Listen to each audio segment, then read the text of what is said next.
All right. Thank you, everybody. I think Bonnie can come up here today. Todd won't be making it. I'd like to call to order the Thursday, May 9th, 2019 Watertown Board of Adjustment meeting. Can I get a roll call, please? Dargis Johnson? Here. Brink? Here. Culhane? Here. Dolly? Here. Hanson? Here. Stein? Here. Oletsky? Kays and Ford are absent. We have a quorum. Thank you, Joe. First item on the agenda is approval of the April 18th, 2019 minutes. So moved. A motion by Culhane. Second by Dargis Johnson. All in favor? Aye. Opposed? Motion passes. Item 2 on the agenda is a conditional use for a home business. Joe? The owner applicant is Michelle Meyer. The property address is 2346 13th Avenue Southwest. The conditional use request is the applicant seeks approval to operate a home-based business, a beauty salon, in her single-family dwelling located in the R4 Manufactured Home Residential District. Per 22031, contingent upon compliance with Chapter 2170, Home Occupations and Standards, and 210202 2B7A through H, which is specific rules governing individual conditional uses. The staff finds that home occupations is a listed conditional use for the R4 Manufactured Homes Residential District per 22031 in accordance with Chapter 2170. And the definition of home occupation is any occupation which is clearly secondary to the main use of the premises as a dwelling and does not change the character thereof or have any exterior evidence of such secondary use other than a non-illuminated sign not exceeding 400 square inches in area. This occupation shall be carried on or conducted only by members of a family residing in the dwelling. Applicant submitted attached written request, site plan, and floor plan, which reflect compliance or non-compliance with the following terms of the ordinance. Again, 210202 2B7A through H is specific rules governing individual conditional uses, and this includes a review of ingress and egress, off-street parking and loading, screening, buffering, signage, exterior lighting, required yards and open space, and general compatibility with the neighborhood, whatever applies there. Chapter 2170, Home Occupations and Standards, Meyer proposes to utilize approximately 238 square feet, or 12% of the 2,040 square foot single-family dwelling for her beauty salon business, and she has signed her assurance to comply with Chapter 2170. No specific signage is proposed at this time. This board must determine if the request shows satisfactory provision and arrangement concerning Chapter 2170, Home Occupations and Standards, and the specific rules governing individual conditional uses. If endorsed, this board may consider imposing any conditions of approval deemed appropriate for this secondary use, for example, additional parking spaces, etc. Thank you, Joe. Is the applicant here? Would you go ahead and come up? If you could just state your name for the record, the microphone there. Michelle Meyer. I had just a couple of questions on this. So looking at the site plan, it looks like you're going to be adding another ingress specific to the salon. So it's not going to be your normal front door for the home? No. So you're adding another door specific to the Yes. salon. Is that going to change the walkway there? You're going to do some construction along that? It's just right off the driveway, so just a little bit right there. Okay. And I see on the overhead, I'm a little familiar with this location here, but you have the driveway in front of your garage, but also the lot to the, I guess be the east of you is empty. You have effective use of that driveway as well? No. Well, I mean, it's empty, but I wouldn't need it anyway. And you got plenty of parking along the street there. There's Yes. very little traffic in this area. As far as signage goes, are you going to have any signage on the... I might have one in the window.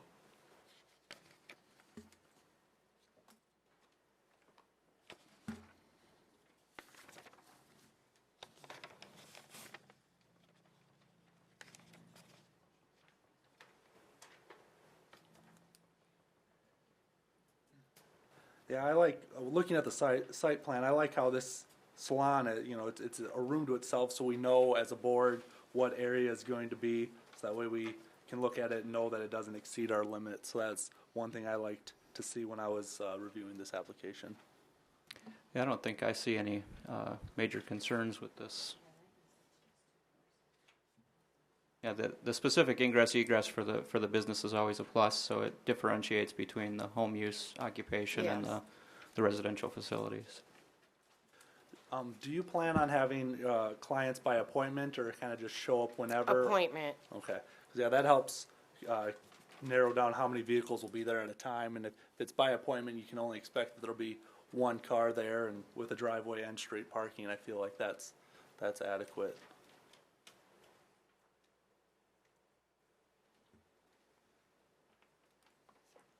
Additional questions from the board for the applicant?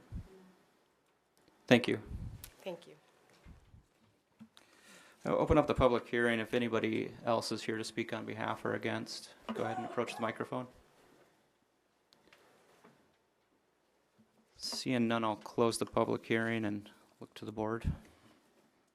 I'll make a motion to approve the request. Second. We have a motion and a second. Any additional discussion? I think this one's pretty straightforward as they go. All in favor? Aye. Aye. Opposed? Motion passes. Item 3 on the agenda is application for North Shore. Jill? Just change this.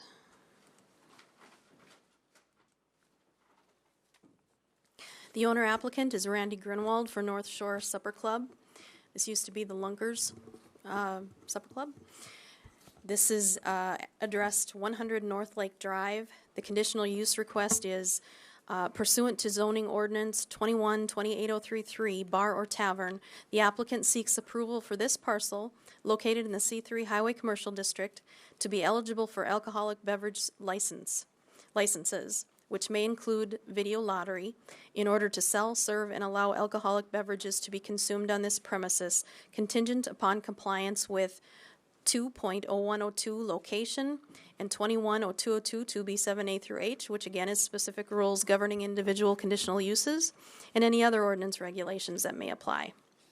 Staff finds that bar or tavern is a listed conditional use for the C3 Highway Commercial District per 21-2803. The definition of bar or tavern is any establishment, including restaurants and gambling establishments, licensed to sell alcoholic beverages for consumption upon the premises where sold or provided. The term bar or tavern shall also include establishments licensed to sell alcoholic beverages for consumption off the premises where sold.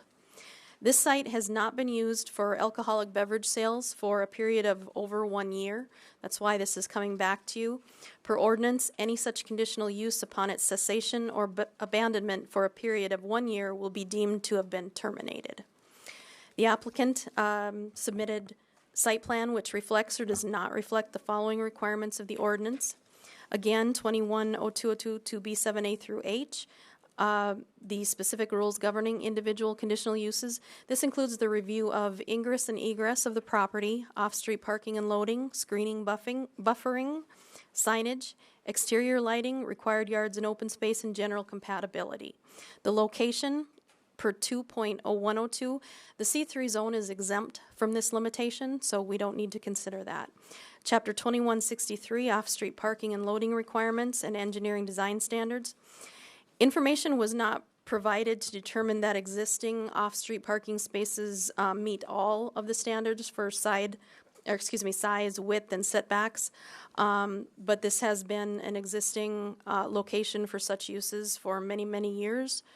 Ordinance requires 46 parking spaces per gross floor area and 91 per seating shown on the floor plan. Chapter 2173, Landscape and Lighting Standards. According to the submitted site plan, this property lacks interior and boulevard right-of-way landscaping requirements, screening toward residential properties, and screened dumpsters. This board must determine if satisfactory provision and arrangement has been made concerning the above chapters and sections I just described, and if generally endorsed, the board may consider conditions of approval such as fulfillment of any and all lacking boulevard infrastructure, parking, or other requirements, as well as limiting the scope of approval, for example, building only, and or any other conditions the board deems appropriate. Thank you, Jill. And I guess just as a point of clarification, the improvements to this property from an external standpoint would be coming as a separate phase. This is really just to evaluate the conditional use to operate as a bar tavern. Right, it's just us certifying that the land meets the requirements to do it. And because it was vacant for that period of time is the reason that we're coming back. Prior to that, we had this use in place. Do we have a time frame of how long that was? Well, I remember being there when I was 12 years old and buying beer, so. Substantial amount of Not me time. personally.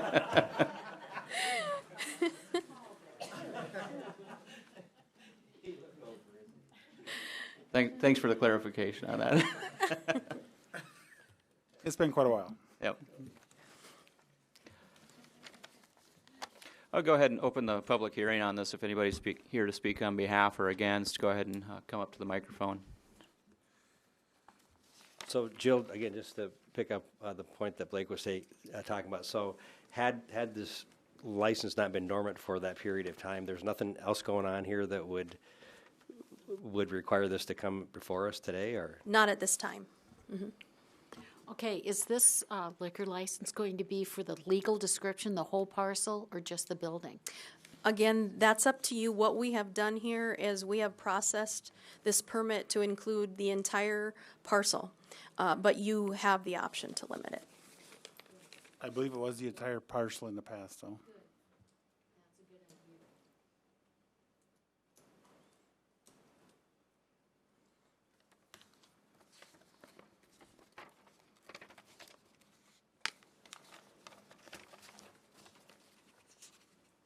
Looking at the property, and as you mentioned, it's missing some of its, of our ordinance's requirement for landscaping, but this property's been in existence for so long, and it uses all of its parking, or all of its property for parking, and, you know, in the past, Lunkers could get pretty full, and you could need all of it, so I feel that if we require to put in landscaping and take away parking, I don't know if that's the best direction of this board. I just wanted to point that out. No, I did question at one point in the future, potentially looking at that. So if we do have some outside infrastructure development, we have that kind of sidewalk area there, or what would traditionally be looked at as a sidewalk. That's not very functional because it doesn't tie into anything that could potentially be used for actual boulevard green space. And immediately adjacent to that is a non-driving lane section of Highway 20. Just as a point of clarity, what is that non-driving lane supposed to be used for? Basically, they took that non-driving lane out just so the people that live adjacent to the lake right there have room to back out without pulling out into the traffic area. Yep. And it is temporary parking in some places, yeah. Thank you. But we've all seen it where people have parked there, and when there's a big party going on, they park across the street in the ditch and everything, you know. But this does, as far as the parking spaces go, though, the subject parcel shows 93, so it is compliant with the requirements regardless. It does, they did put 93 on there. Again, we couldn't verify whether they'd meet all of the requirements, but they couldn't get 93 cars on there under their parking plan, yes. 93 my cars or 93 pickups. Yeah. Mr. Chairman, would it be appropriate if this is voted on to do that waiver of right to protest with regard to if that is ever developed out there and the environment, shall we say, changes to make some notation of that or not? Yeah, it's certainly something that we could do, or alternatively, since we're just looking at the existing property as it exists, and the question of should this be used for a use that it's been used for many years, of evaluating that at a future date when they do some actual development work to the building.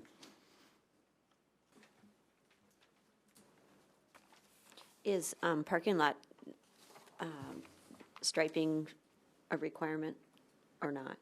No.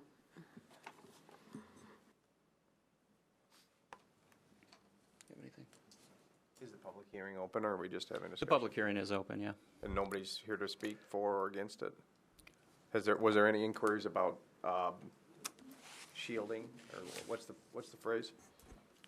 Screening? Screening, any screening, because on the west side there, No, or east side? I didn't have any inquiries at all about this one, actually. There is some screening there, isn't there, where that garage is located? There's a chain link fence that's by Chain that. link. Yep. Yeah.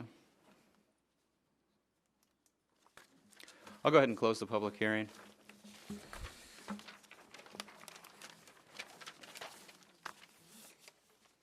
So again, at this time, we're just looking at the conditional use of, is this land or is this site appropriate for the bar tavern use? At a future date, we may look at the expansion or modification of the property, but this is strictly for the conditional use. Yeah, because the actual transfer of the liquor license will be up to the city council, so. Right.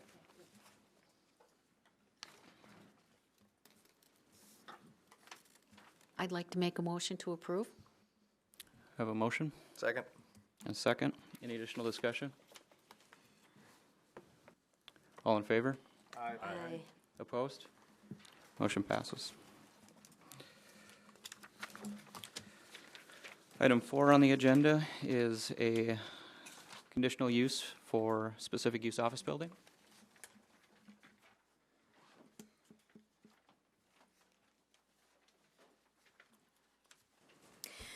The owner applicant of this application is Andy Mahold. The address is, or will be, 418 18th Avenue Northeast. There is a conditional use request and appeal on this one.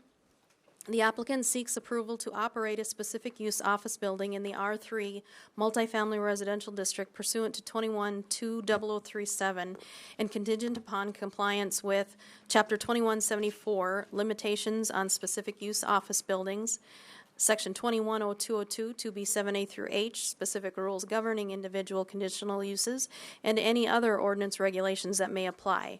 And concurrently, the applicant appeals the terms of 21-74015, which states no customer parking shall be provided in the rear of any lot.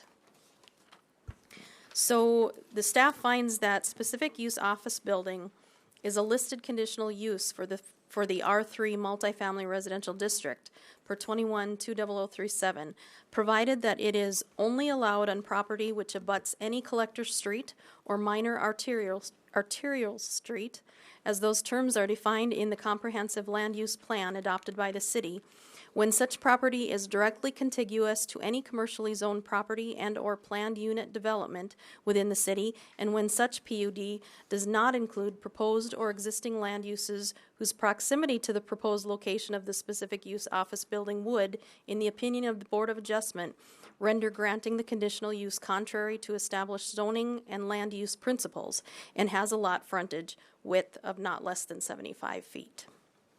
If approved, a compliant 5,400 square foot commercial building designed with a single public entrance is proposed to be constructed within which to operate this use. The applicant submitted site plan which reflects or does not reflect the following requirements of the ordinance.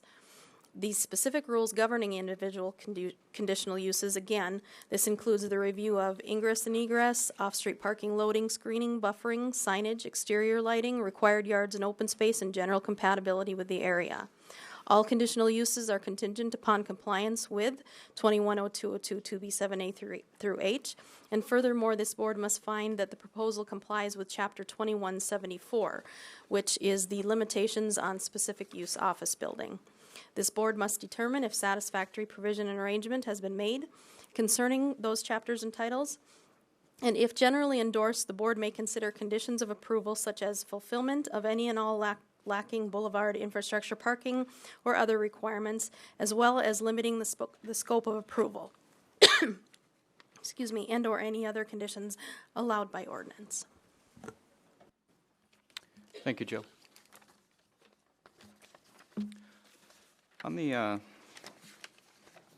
site plan, or I guess not on the site plan itself, but on the GIS, looking at the zoning, adjacent zoning for this specific lot, we do have C2 directly north of the lot and C2 directly south of the lot. Is that correct? Yes. And then there's a section in there that's used as kind of a drainage retention area that I don't think is actually zoned into the city. Is that kind of curved section that goes through there?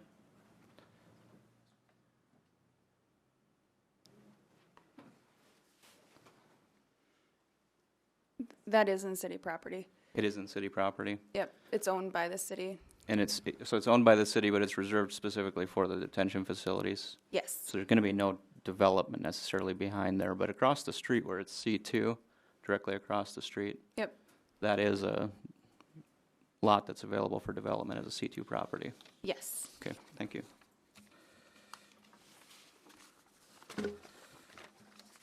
I'll go ahead and open the public hearing if anybody's here to speak on behalf or against.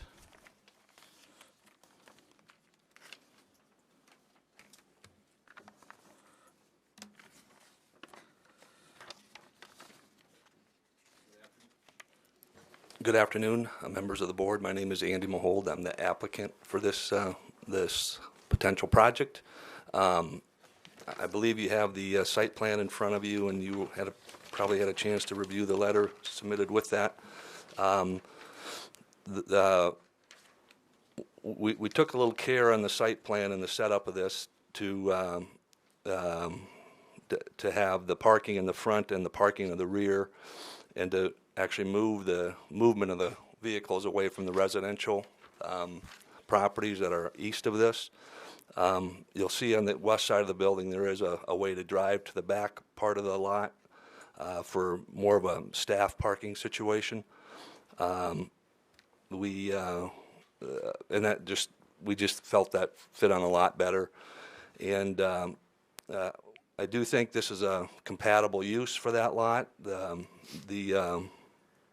The ultimate user of the building, it will be very similar to the office use that's to the west of this, which is the USDA building, a typical 8 to 5 or 5:30 type office. And like I said, I'm here to answer any questions you might have. This was originally Zone C2, right, Andy? Correct. When was it changed? Probably 4 or 5 years ago. Is this a compliant use with C2 designation? Office, yes. I mean, Maybe I'm not supposed to answer that. Under the conditional, I know, but I under mean- the conditional use office building it is, yes. I mean, would we be having this hearing if it was still C2? Or would we still have it? Yeah, it's Okay. a conditional use, so it comes to us as a conditional use.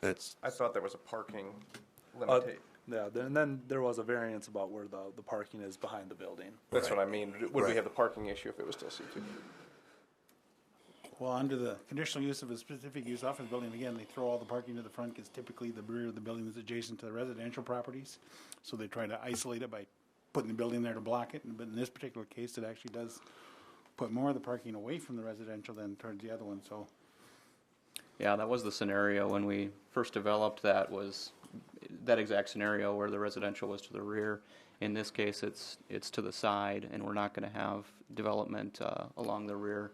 I think it makes sense the way that you structured the drive-through for the driveway there on the opposite side of the residential. Right. And then I do see that you have a substantial amount of screening, both with the natural shrubbery that exists there and also a fence. Right. I don't see a lot of details on what the makeup of that fence is. Is this a solid opaque fence, complete screening? We have, it's either going to be a wood fence or a PVC plastic fence. If I need to be specific, I can. I think we had proposed wood. I believe the end user wants PVC. The concept to be a full privacy fence, though, where you don't have slats where you know Right, headlights are right. shining through or anything Right. like that. Right. Now, the building is gonna line up with the side building of the USDA building, right? They're gonna line up so the parking lots will look like they kind of flow together, or Yeah, I what? can't say that they're exactly equal, but But that close. building to the west does have parking, similar parking on that where both points to the north and to the south against that property, and they have a similar boulevard situation where there's grass in between. Jill, could you pull that up on the GIS and we can measure?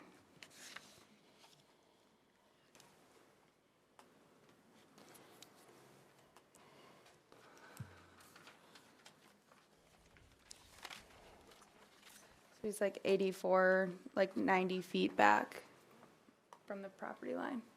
Well, Or actually more.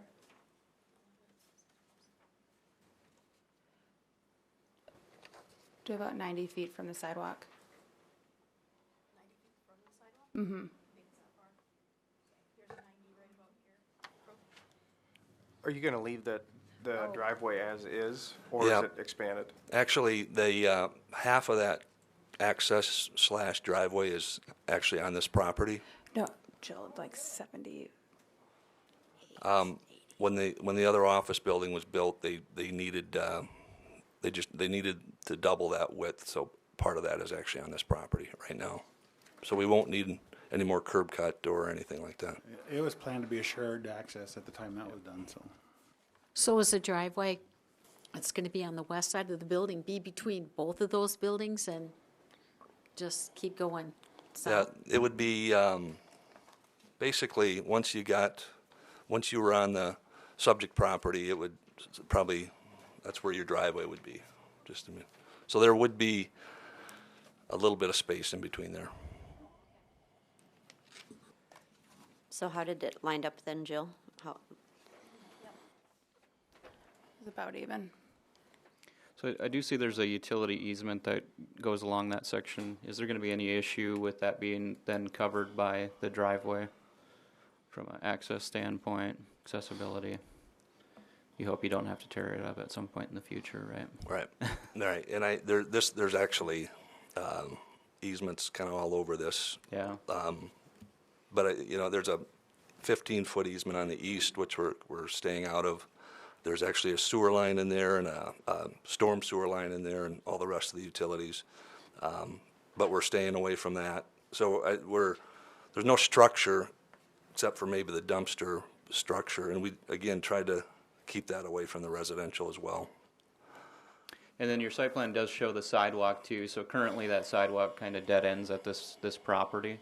Correct. We'll be continuing that through, so we'll have a continuous sidewalk along 18th Avenue there. And I believe there's been a little discussion about the sidewalk. I believe the residential sidewalk to the east is 4 foot, and I'm not sure if this is supposed to be 5 or 4 foot on this property, but Commercially, it's supposed to be 5, but the engineer did tell us that they would consider letting it be 4 if the other sidewalks here to the east and west are 4, just to keep a It would tie continuity in. there. Yeah. and then we'll be adding boulevard trees? Say there's none in the other boulevard. I showed 2 in there, but there was some on the other boulevard, they just didn't quite make it. Or they weren't in the or they might have even been on the inside of the boulevard. Didn't you water them? No, that wasn't my property, that wasn't my deal. But we'll get trees. 2. Back to that previous map, Jill, are we seeing drainage? Is that what that on the southeast corner is?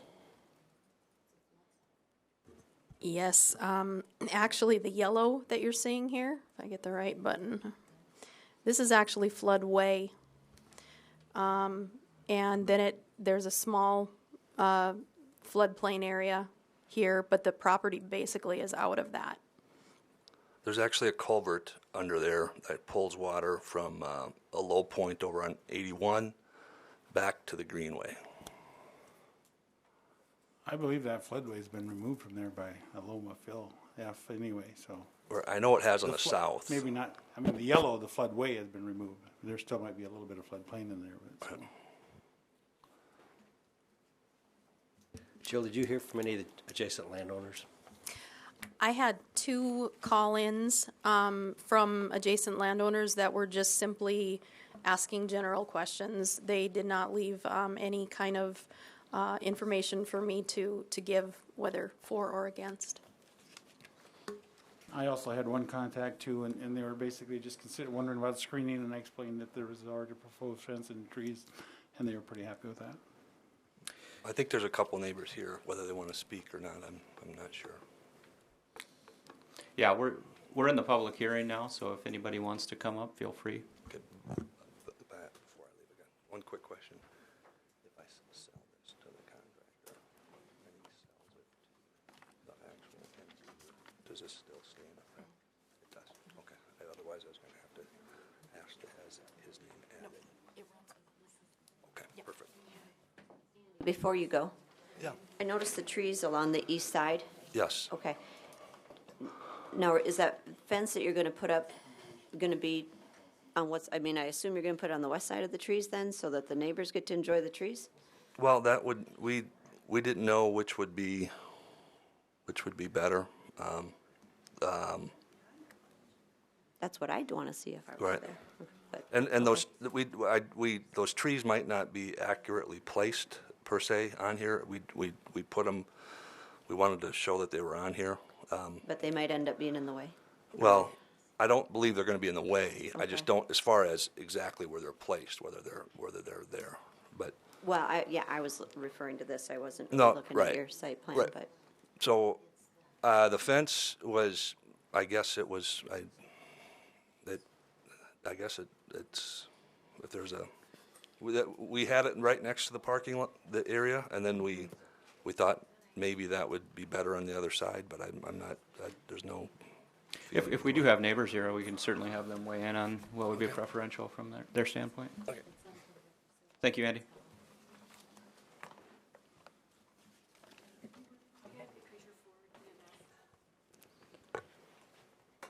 Good afternoon. I'm Lisa Turback, and I do live in the village of Northridge. So I'm here representing the village of Northridge as the president of that association, and also because I do live directly to the east. And at this point, based on what Andy's doing, I have no issues with what he's trying to put in. Looking at all the options that could have been in there, to me, that's the least objectionable. So at this point, I'm in favor of it. Now, I do have some concerns with the fencing, only because making it appropriate as we're looking out our back deck, I don't necessarily want a PVC pipe running on the back there, but a wooden fence would be certainly nice. I guess if I had my druthers, that's what I would say, but it's not my property. I think what he means by that is the plastic, I guess I'm going to call it plastic fencing as opposed to wood. So it's Okay. maintenance free. It'd be like the vinyl that's in Yeah. the rest of your guys' subdivision. Oh, all right. I That's was what they mean thinking when it they was say that PVC, it's that wavy. white vinyl siding, yep. Perfect. I have no issues with that. Thank you. To Rhonda's question there of on the east side or the west side of those trees, is there perception of what would be more beneficial to the neighborhood there? I would think the trees would stay on the east side of the fence line. So the trees would be in between Or is the there neighborhood and the fence. Correct. Or is there spacing between the trees that we could they could just panel it in between? It wouldn't have to be a solid fence. I mean, that might be something to make it look even, the trees would be in between. I think however you do that with the trees, you're going to end up with some light pollution that way. It'd be better to have a solid fence, either on one side or the other. From Andy's perspective, I think he could place the fence on either side of the trees. It's not going to make much of a difference, so it'd be aesthetics for the neighborhood. Right. The trees are actually, if it's my understanding, because he maintains that they're on his property, so it could be either side, according to what he's doing. Now, I thought when I read this, as far as the light is concerned, there is some buffering, so all the light would go down, so we don't have to necessarily worry about the lighting coming into, windows and so on. Is that correct? That's correct, yeah. They correct. won't be able to take light and shine it across their property line. Right. And If it starts that way, we'll make them diffuse it. The light that I was speaking of is more, headlights from cars coming in and out of there, and that's where Sure. a fence is perfect for blocking that out. Sure. We have some of that now with the office building that's there, and it's Yep. not offensive, so, Yeah, actually, it'll probably be improved because now you'll have some screening. correct. So, okay. Any other comments while we're opening the public? Yes, I do. Just so you understand. If you could state your name for the record first. Thank you. I'm sorry. Okay. My name is Tommy Rendell, and I live in the Crystal Condo area, and if I may. Yep. Okay. This is where I live, right here. The lady that's here with me lives in this one, and the one that is here is going to be here when her husband's in the hospital.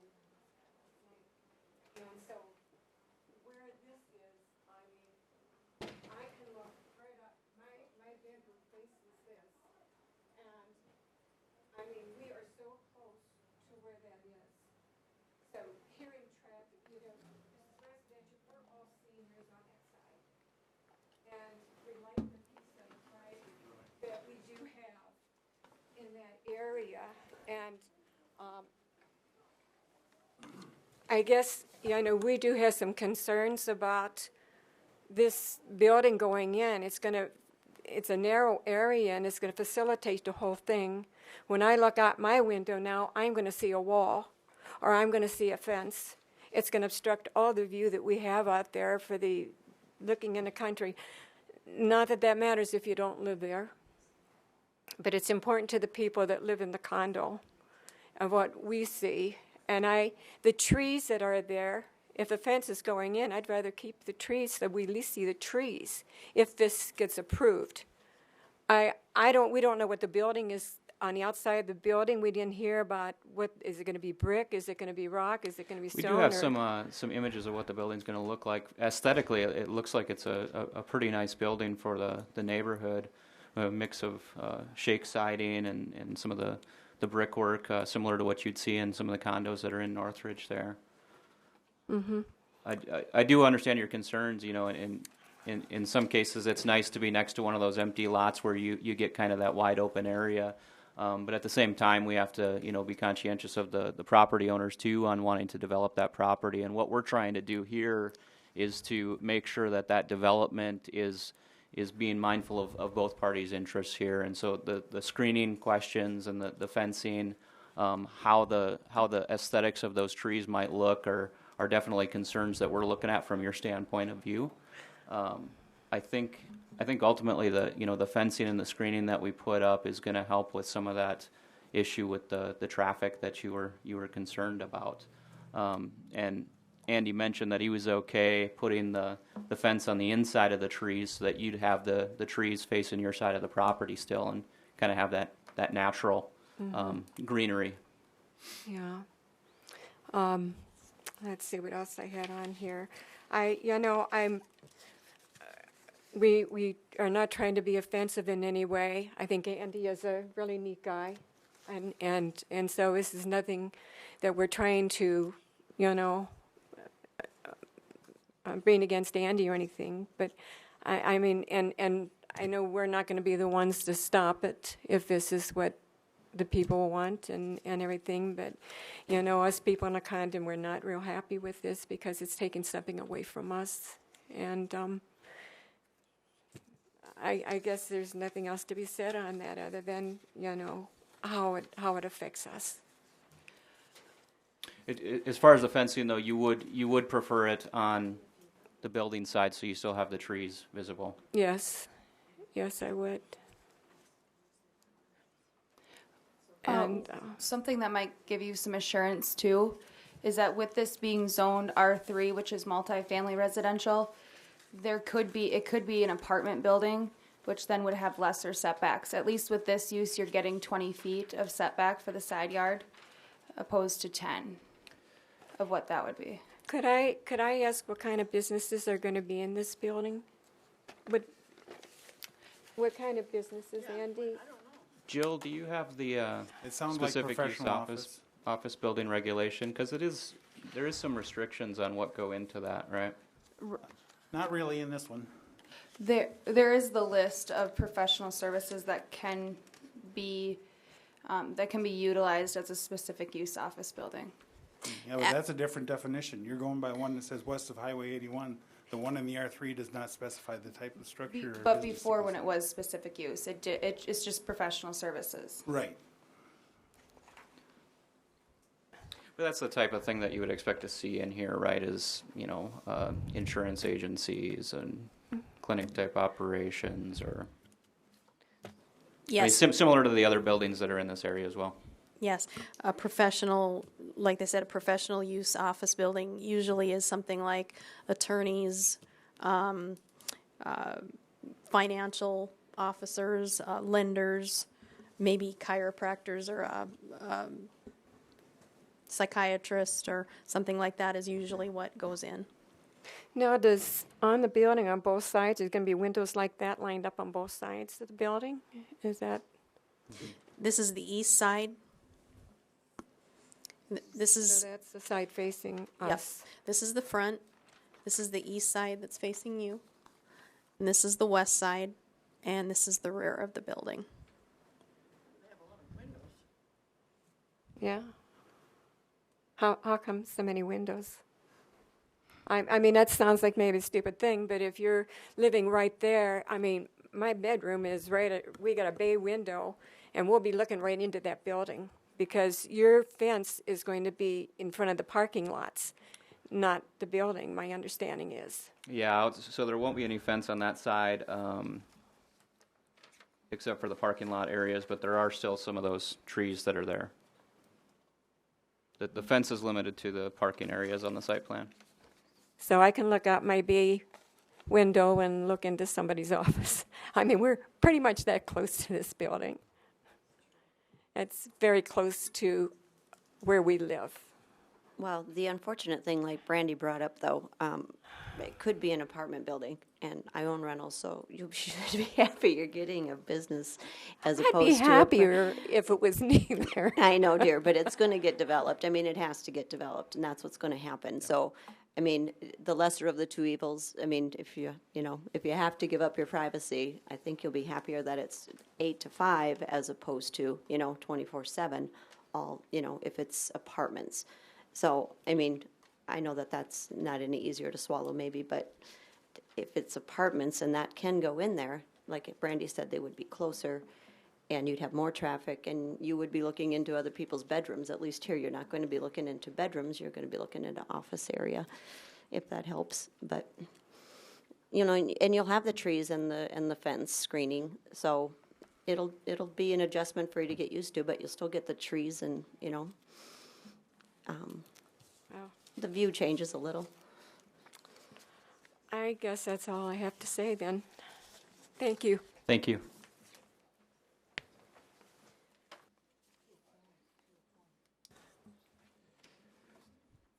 Anybody else for the public hearing? Go ahead and close the public hearing. Well, I know if Todd Kays was here, he'd say what he always says on conditional uses, which is a conditional use is something that generally fits the zoning, and it's just our consideration should be looking on what does it need to do to maintain aesthetics with the neighborhood. So with that, I think the putting the fence in and putting it inside of the trees or on the west side of the trees as per the neighborhood's request, I think is a really good idea. And since the public hearing is closed, then I guess I'll make a motion to approve it with the fence on the west side of the trees. I have a motion. Do I have a second? Second. Is there any additional discussion? Mr. Chairman, if I may just add to the discussion, we've had a lot of site plan comments and questions throughout the discussion here this evening. Just like for point of clarity to remind the folks that are here tonight that we will be doing a site plan submittal and review of this project if this use is so approved, to make sure that all zoning ordinance requirements and all subdivision regulations are met as well. This, just so that's clear that this wasn't the one-stop shopping for the site plan as far as that goes. Yeah, thank you for that.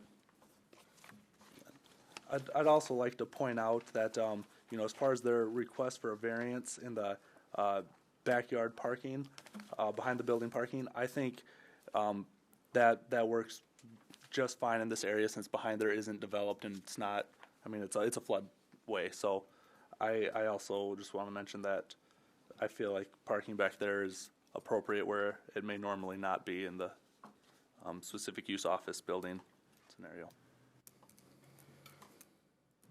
Do we need staff? Is now the appropriate time to take action regarding the sidewalk width? I mean, is there something we can do in our resolution so we don't have to come back and have this discussion again? 4 foot versus 5 foot? Mr. Chairman, that is one of the site plan considerations that we would administratively require and check off on at that time. Just for conversation purposes, I personally, as a city engineer, don't have an issue with the 4 foot. As Jill had indicated, we had that discussion earlier on, and would be fine with the 4 foot administratively, unless the board has any objection to that. Reason being, the sidewalk directly west and east, through some map measurements, shows to be 4 feet as well, and didn't see the benefit to having this narrow lot have 5 foot of sidewalk when the rest was all 4 throughout the neighborhood. Yep. I just want to make sure that if the resolution includes whatever needs to, so we don't have to have another hearing on that particular issue. I will add that I'm a little hesitant to dictate the physical location of the fence. It's this guy's property. He's required to have the screening. If he's willing to work with the neighbors, then good on him.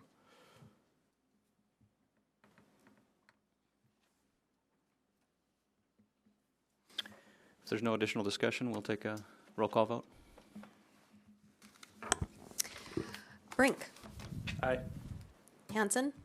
Yes. Culhane. Yes. Stein. Yes. Dargis Johnson. Yes. Oletsky. Yes. Dolly. Yes. Motion passes. Thank you, Joe. Item 5 on the agenda is an open public comment period. If there's anybody here to speak on something that wasn't on the agenda tonight, now would be the time to do so. I would just like to mention, this was briefly touched on in the last conversation, but under our definitions, we have specific use office building for the area west of Highway 81, north of 12th Avenue North, and south of 14th Avenue North. But when it comes to specific use buildings outside of that area, we don't have a definition in our ordinance. So I would request, staff to possibly look into making it so that is a definition in our ordinance. We'll do a review of specific use office building, definitions and ordinance conditional use, what it says there, and we'll try to clean it up a little for you. Bring it back to the Plan Commission. Appreciate it. Thank you. Any old business? Seeing none, I'll take a motion to adjourn. Second. A motion and a second. All in favor? Aye. Opposed? We're adjourned.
Ready?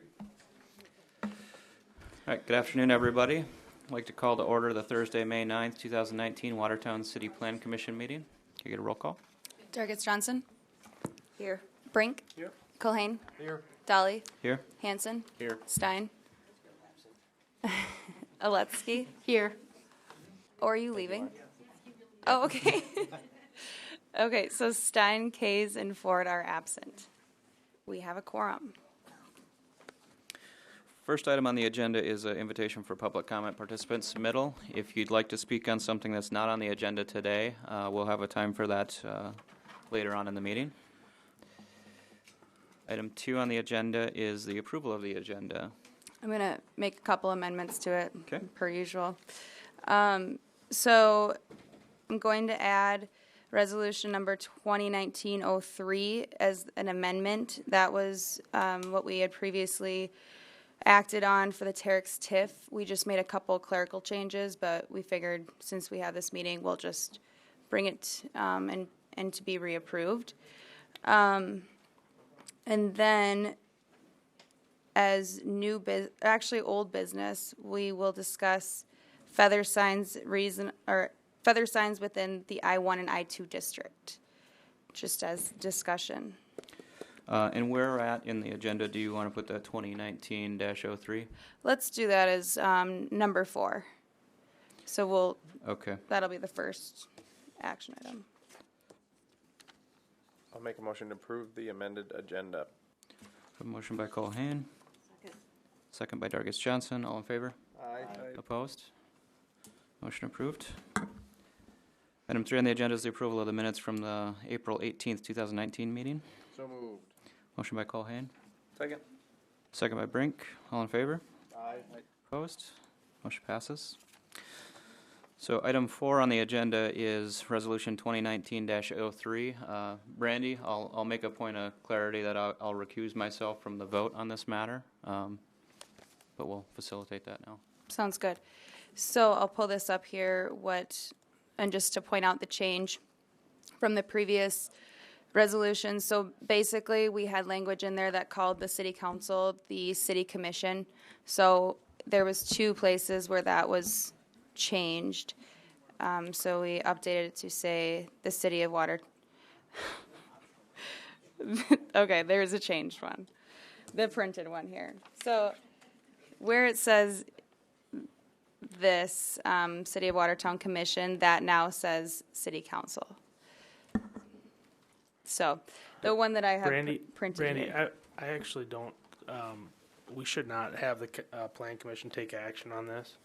I don't want to mess with the timeline that was already established when this was approved the first time. Okay. This was just a clerical change, so it can just be an FYI to the commission that we did just change the verbiage in the resolution, but I don't want to have the Plan Commission act on this. Okay. Thank you. I Sounds think good. that the statutory definition of city commission includes council, governing body, municipal, so as originally passed, it was fine. There's just. Clerical. Okay, sounds good. Thank you.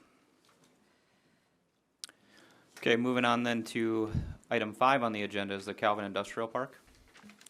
Thank you, Blake. So I'll pull this up here. This, as you guys remember, was brought to you conceptually.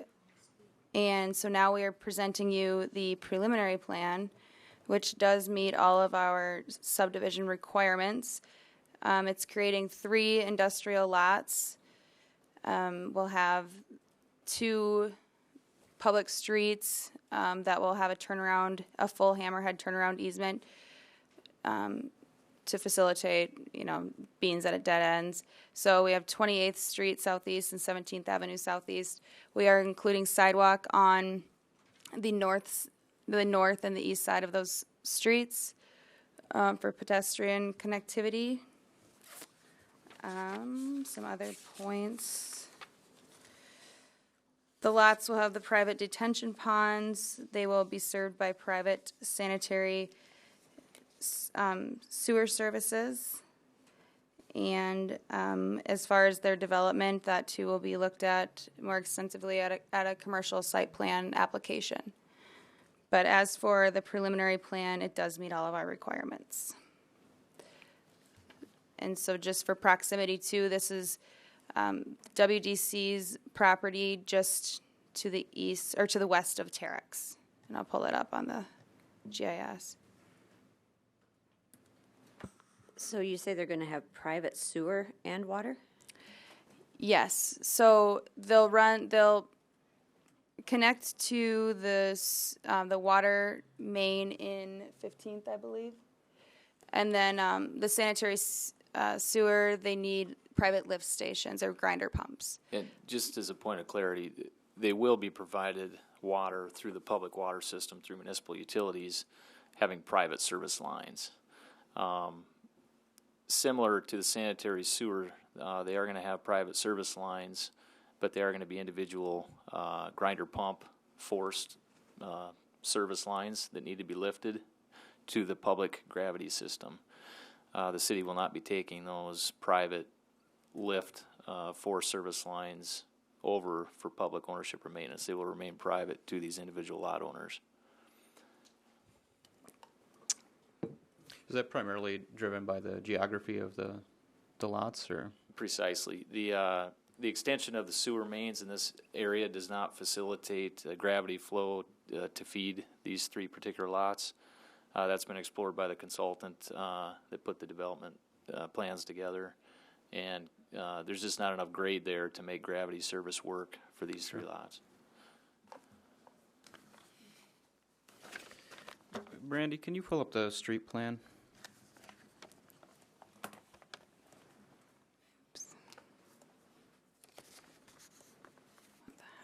Okay, I'm on this one. Okay. I don't know which view you want to see necessarily. The Do you want one to see that's the plat? labeled as the street plan that has the sidewalk on it. So you did make mention of the sidewalk adjacent to 15th Avenue going in on that lot. Yes. So I see that along the north and the east side of the new road. The existing lot does have sidewalk along, what is that, 29th Street there, along the east side of the property line, but I do note that that does not continue all the way to the corner to ultimately tie into sidewalk going north. Is there a reason why we're not looking at continuing that on at this point, or? No, not necessarily. Now, if we look at there's a drainage easement. yeah, there is. So there's drainage that goes through there too. So the sidewalk stopped.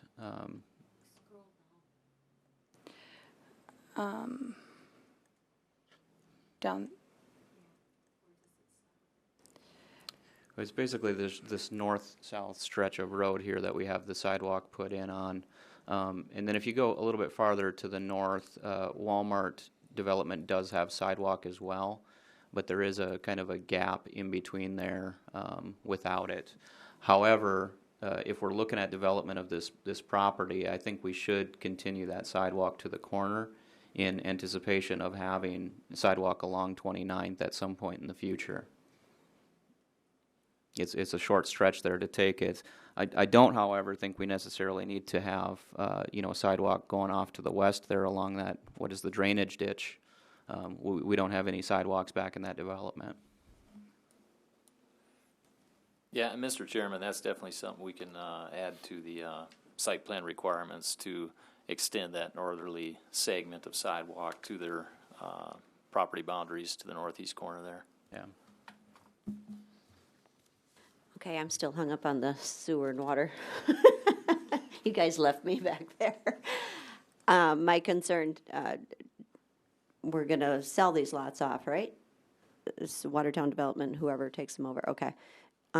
Is that something that, okay, I'm wanting to put my business back there, but I want no part of having to maintain my own lift station. Is that going to become a negotiation tool from a potential buyer someday? Or is this just going to be, this is the way it is, and there's no, either buy it that way, or is it, am I going to start saying, well, I'd buy it, but I don't want to deal with that? I mean, I think it would be a negotiation at the time of purchase. That's what I mean, and I don't think we want that. I think it has to be set in stone that you buy it, you're buying the lift, you're buying the, you know what I'm saying? Mm-hmm.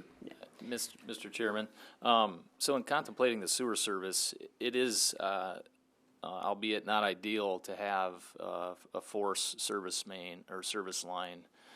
You do, however, see them, particularly in industrial areas, sometimes in commercial areas. We've got one in the basement of this facility, actually, in City Hall. And it really comes down to if the physical grades out there don't accommodate the extension of the gravity sewer main out in the street. Because what happens is that sewer main is extended, it has to continue at a certain grade or slope in order for the sanitary sewer to function. And as it continues at that grade, depending on the topography above that sewer main, you lose cover on that pipe. And that's exactly what was happening here, is where adequate cover couldn't be kept as we extended the sewer main southward through the 29th Street right away. But with all that being said, we did talk in depth with the Watertown Development Company on the realities of this situation.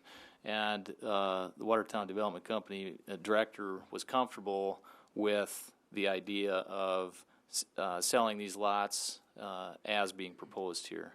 And I don't, I can't speak for him, and I see, okay, we do have representatives here that I believe that they've even spoken with potential buyers who did not have issue with this type of configuration. Again, I don't want to speak out of turn, but I believe that was the information that was relayed to me. So we wouldn't, of course, on their behalf, I don't think they'd want to move forward if they weren't comfortable with that idea of having these lift stations in these buildings on these 3 lots.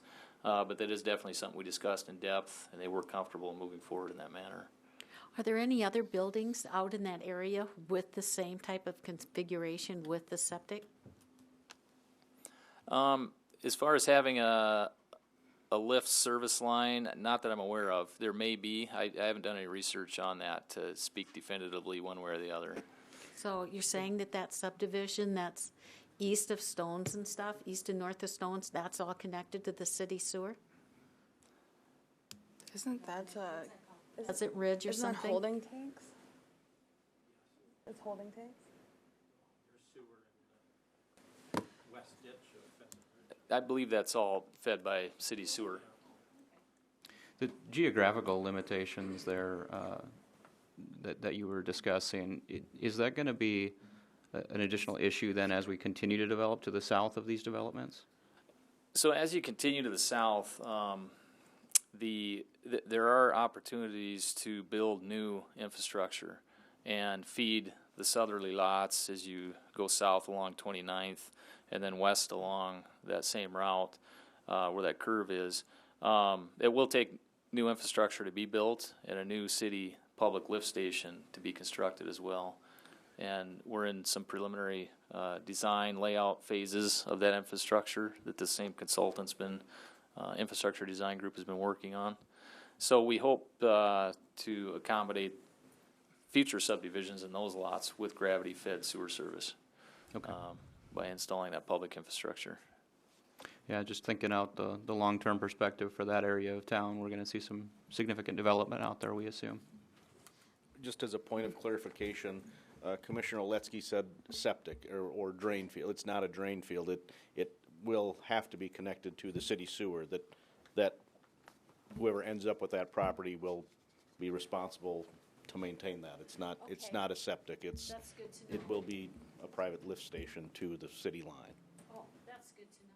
That's correct. They have a sewer service line just like every other 99% of every other structure in town. The difference is this one won't gravity flow. It has to be pumped through grinder pump, but still connected to the city's sewer main.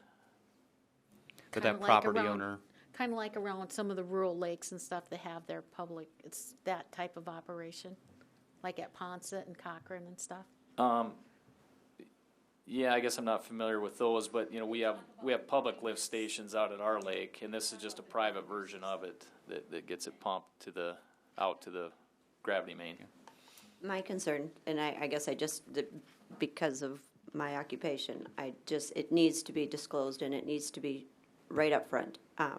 Because, you get into that sale and then all of a sudden, it's going to become a negotiation point.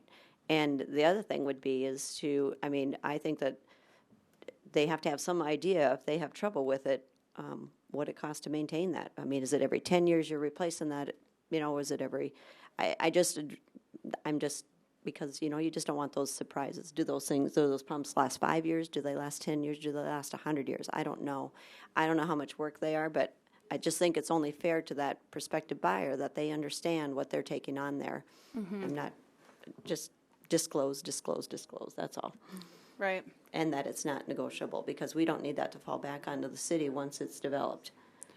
Right, and the benefit to them doing the private services right now is that otherwise they would have to wait for the city to build that public lift station, and it's not budgeted currently.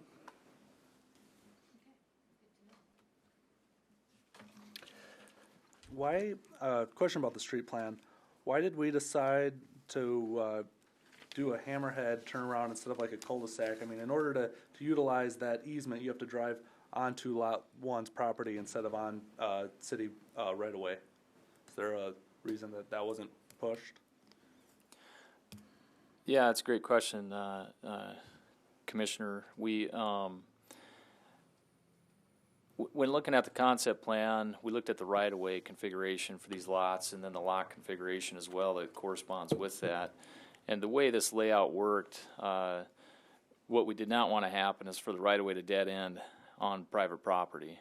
So when we have those configurations, it is typical or common to see in lieu of a public right-of-way and a cul-de-sac bulb be installed, one of the options we can exercise according to our regulations is a hammerhead or other, appropriately shaped configuration of an access easement. And so this particular hammerhead is what was decided upon amongst the discussions with the staff and the design review team meeting between the fire department, engineering staff, and street superintendent. And these hammerheads do require minimal dimensions in width and depth so that you have adequate area to maneuver a street snowplow, for example, a garbage truck, or a fire truck. And with it being covered in an access easement, again, that is one appropriate way to make sure all of our bases are covered so that we have that access onto that private property for the means of a turnaround. Yeah, one of the concerns I have about it being an easement, though, is that then it puts it on Lot 1 to maintain it, and then it can turn into like a mall parking lot situation where people use it as public right-of-way, but it's not owned by the city, and potholes can form, and, it's doesn't necessarily get taken care of if it's not owned by the city. Yeah, and that is a good point and a great concern to have. And perhaps the other side of the coin of that discussion is if we were to do a full-blown cul-de-sac bulb, that could be looked at as a little bit of an egregious amount of roadway, curb and gutter, right-of-way for the city to take over and maintain in lieu of something a little more smaller sized and still adequate to function solely for the purposes of turning around that equipment. To Jeff's point, as far as upkeep and maintenance go, is there a minimum quality level that they need to maintain that easement area? I don't believe that our regulations contemplate that at this point, at least not that I've come across.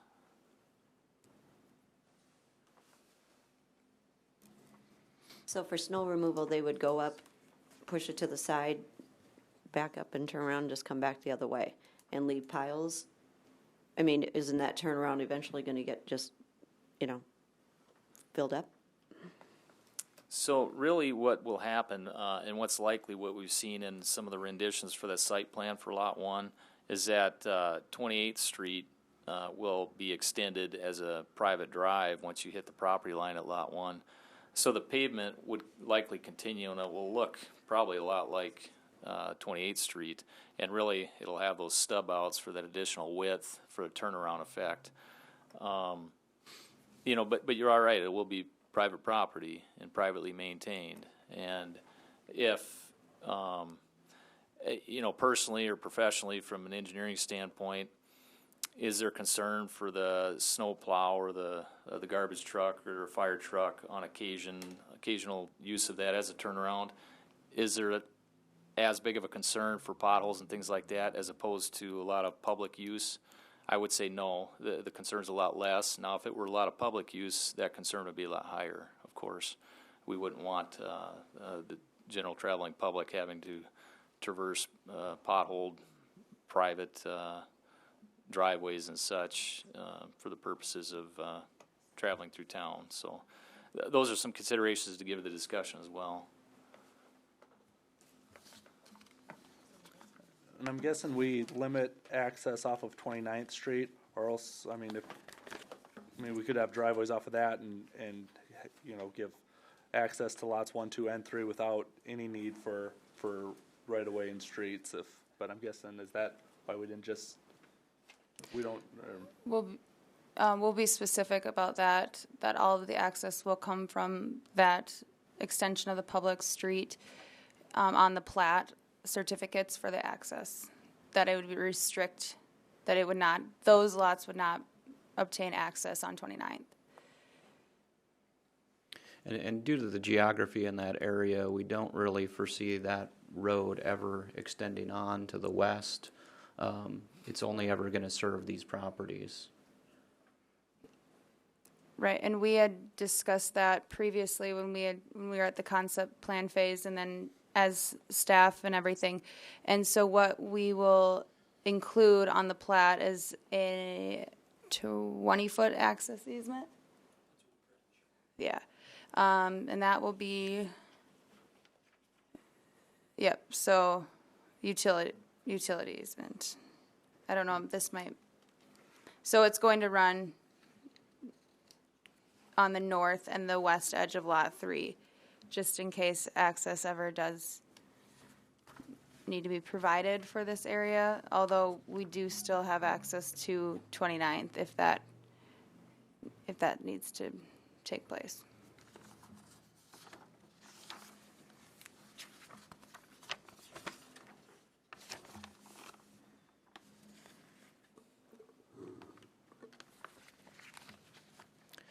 I don't believe I've opened the public hearing, but I'm going to go ahead and do so now if anybody's here to speak on behalf or against.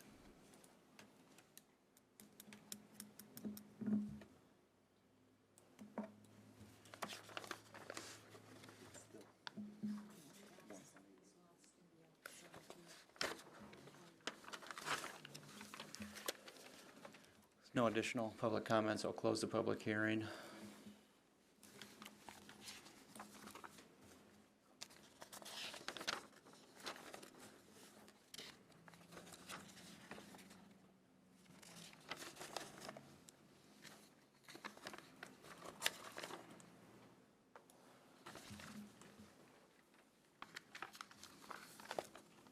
I'll make a motion to approve the preliminary plan. Second. I have a motion and a second. Any additional discussion? I would like to just reiterate that I don't like that in order to turn around, you have to drive onto private property, even if we do have an easement.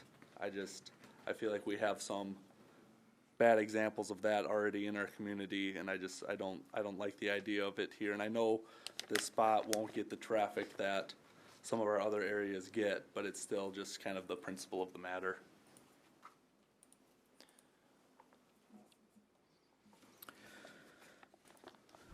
One other point of conversation that we had was on the sidewalk continuation to the north. If we want that to be in the site plan review, do we need to make that a part of the motion?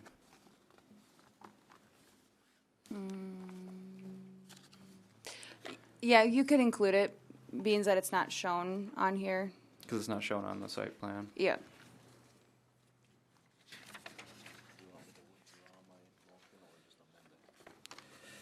If you would amend it. I would like to amend my motion to approve to include the sidewalk on the, I don't know how you want me to say that, the north. Continuation to the north. I will second the amended motion. Thank you. If there's no additional discussion, we'll take a vote on it. Dargis Johnson. Yay. Brink. Yes. Culhane. Yes. Dolly. Yes. Hanson. Yes. Oletsky. Yes. Motion passes. And then, so what you'll see in the future, so now preliminary plan only is approved by the Plan Commission, and then hopefully by the May 23rd meeting, then we'll bring the plat and the development agreement, and which will spell out all the public infrastructure improvements.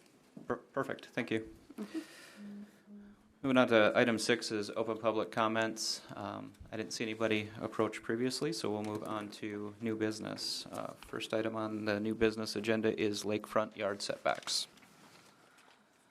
Okay, so to kick off this discussion, we were looking at the ordinance and as far as how we regulate decks, and that they are usually regulated as part of the primary structure. And so, but we felt that at the lake and the seasonal aspect of it, that people do put out decks and docks and place them on permanent structures like a footing or concrete or something, where it's to stabilize it. But technically, that should not be encroaching in the front yard setback, which is the lake side at the lake. So we were looking at adding language to the ordinance that would exclude uncovered structures and decks from the front yard setback for properties at the lake. So it include both permanent and temporary structures? Yes. Yeah, because if they're putting them, most likely they will be temporary if they're putting them within that setback just because of the winter and damage to the properties. Yeah, I just know on some of the areas, especially where the elevation changes dramatically down towards the lake, there's some very permanent decking infrastructure that's installed on many of those properties. Right. So, I mean, and that's something too that basically with this discussion, if you guys are in favor of it, we can do an ordinance amendment and bring that to you because you'd have to approve it at that time. But if there's any opposition to it, that's why we just kind of want to bring it here to discuss. I'm not opposed to it, and I mean, we're all well aware of the fact that there's a lot of decking on the lakeside, and I mean, it would be expected. Certainly something to look at if our current ordinance says it's really, supposed to be. Yeah. Yeah. You mentioned uncovered though, right? So no pergolas over the top? Or, I mean, are we going to run into that issue that, I put a slab up, now I want pergola? Or even a deck for that matter. So, I mean, do we have to clarify that? It can be in the front, but no covering, or are we going to start obstructing views? Right. Yeah, I think that we'd want to make it uncovered. Pergolas are considered a covering, correct? If I'm just saying, I can see it be a potential problem. So you may not think it is, and I think it is. So I don't know. Oh, no, I'm just kind throwing of in it out agreement there. too, because it has. I know, but I'm just throwing it out there so we can. We went around, Sarah Karen Mayor, we went around and around talking about when does it need a permit, something with a roof as a structure, if it has supports, and so it would require a permit. And view is a big concern. Also with a deck at the waterfront, whether or not it is requiring a railing is an issue. The slope is going down toward the water, and you could have an at-grade surface which extends out and then is, say 32 inches above the shoreline, and that wouldn't require a rail, but you would think any reasonable person would want to put one there for safety reasons. Anything less than 36 inches wouldn't require a rail. Is it 36? 32? No, I made a slight mistake there. It is actually 30 inches when the rail is required. 30 inches. Okay. And Even so, 36 30 inches is out, yeah. pretty substantial. And if you put 29 inches of height there, a rail isn't required and everything's good. But someone might want to put a rail there. Then the rail's extending maybe 4 feet above the surface, and now you're maybe getting into the point where you're blocking your neighbor's view, whereas just an at-grade deck wouldn't. So we thought the Plan Commission should weigh in on what the requirements would be. It isn't as simple as it might seem at first blush, and people are building these all over the lake without even asking if they need a permit. And so when someone comes in and wants to comply with all the regulations and technically has to be told, nope, you have to be 30 feet back from the ordinary high water mark and 10 feet off of the property line and all these requirements, when nobody's adhering to that, maybe it's okay that they don't have to adhere to it. Is that all right? Is it a problem? We want to just iron that out so that when people are trying to be law-abiding, they're able to do what's reasonable. We don't want to have unreasonable requirements, and the lake is unique. So this is why this is coming to you, just for discussion and thinking that you would ask the staff to do some research and come up with some guidance. And it does mushroom. The more that you talk about it and think about it into something more complex. So we want to protect neighbors, but we also want to allow people to utilize their lakefront property in a way which is beneficial to them. Has there been any research, or is there any sort of template that we can use in terms of this line of sight aesthetics question or issue? Is there, like, what I think of like our shooting lanes when I'm walking and pheasant hunting. I mean, is there a way to regulate it that way as opposed to a strict setback from the high water mark? Yes, and we talked about that because each situation is going to be unique depending on the grade. Some places are just super flat. Well, the and grade, other but places also the have proximity of, or the location of your neighbor's house. I mean, some houses are set way back, some are right forward, decks are way forward, some are, just depending on what's going on. Right, and I think you'd be safe in considering it with the lay of the land. Someone might legally build later, and you want to protect that too, their ability to utilize their land without infringement from the neighbor. I think the visibility thing gets down into a little muddy area too when you start expanding it beyond. I mean, we're not just talking decks here, but fencing, even greenery. I mean, if a person plants a whole row of shrubs along their property line, they can quickly block out their neighbor's view. And you can put a fence, blocks the view. I thought 7-foot fence right now could go all the way down to the shoreline. This is just This is just another reason why we need to flesh out a lake district. I don't like doing piecemeal exclusions or different rules for the lake when it's not its own district, and it absolutely needs its own district. And we need to think about these things carefully. I belong to the Hidden Valley Association, and it's written up about the view and everything, where you can sit back, and like we're not allowed any solid fences, but you see the chain link fences, and then people put like vines and stuff on it, but I mean, still, it's really written up pretty nice. The way it talks about the view, like the way. Bonnie, could you provide that to the staff? I certainly will. That would be nice. Thank you. Yep. I mean, we've been in a number of these situations throughout the years where we've had developments that are going to, infringe a little bit on their neighbor's view.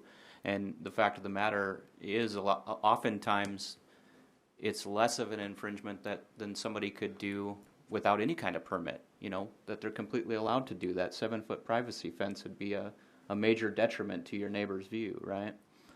I don't necessarily want to look at this individually. I want to look at it more holistically.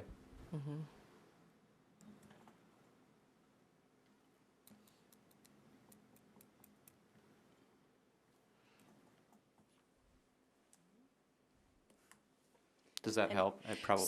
So as far as we're thinking about there's a permit that's going to be coming.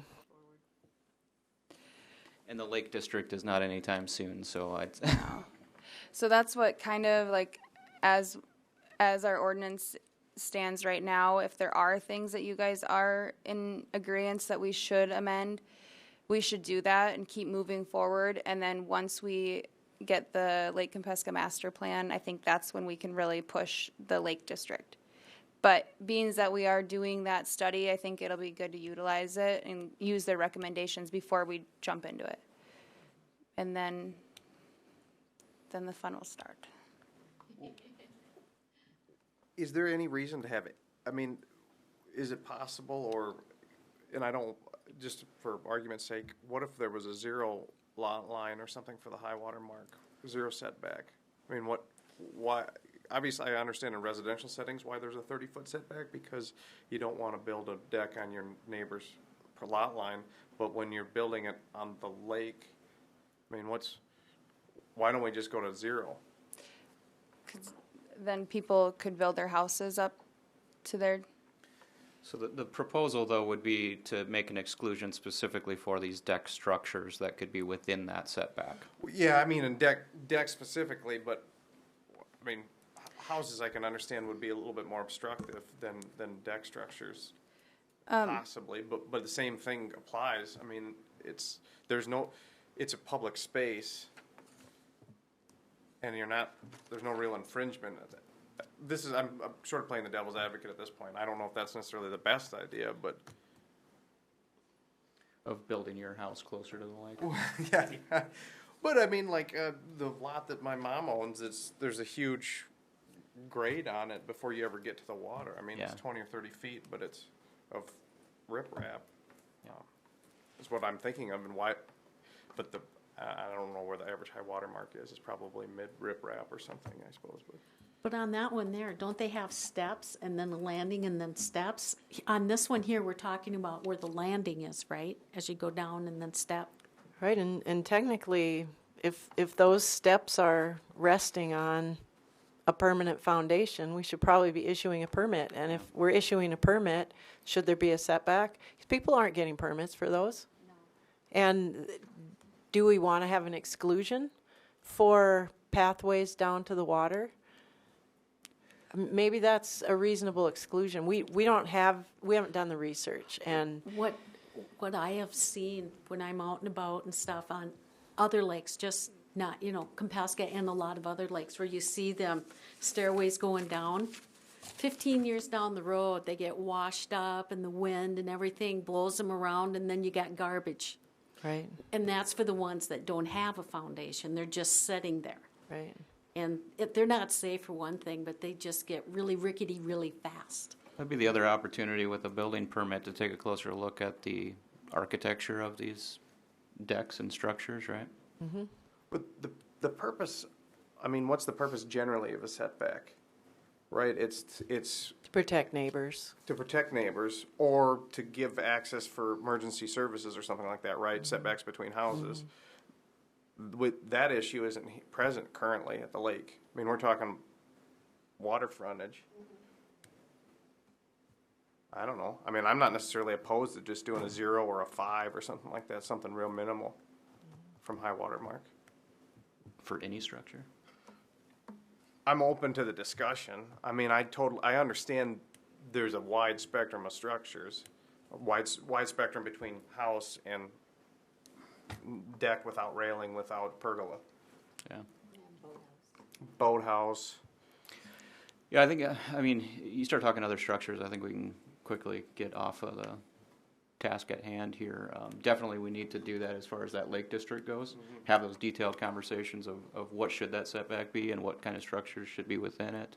From my perspective, on a standpoint of decks and walkways specifically, I see no issue with it. I mean, they're minimally invasive from a view standpoint, typically, and you need to be able to access the lake, and frankly, they're everywhere. I'd rather have a little bit more control and visibility over it from a city staff perspective, be able to approve these things than just have everybody doing it.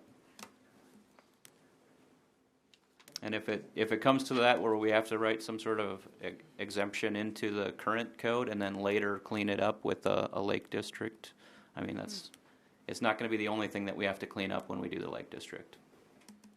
Right. So would you guys like staff to explore options on what could work potentially if we do include an exception to decks or uncovered structures, and then present you something with more thought and background? Yeah, I think I'd like to see that and some of the, you know, the thought process that goes into the recommendation. Mm-hmm. Yeah, I'm cool with just doing an exemption whole hog for on deck uncovered structures, and then we can debate at the time. But I like it. I don't know the more I think about it. Yeah, I think most people wouldn't object to allowing it, but if you go by our code, you know, there's going to be some problems for someone who's trying to abide by the law. Mm-hmm. Yep.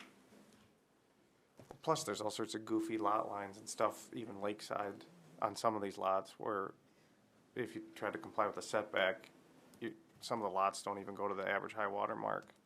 I mean, some people don't technically own their lake frontage. I don't. It's Right, not a if they're huge not issue, fully but extended out to it. yeah. Yeah.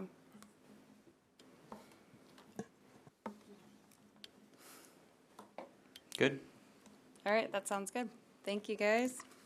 Thank you.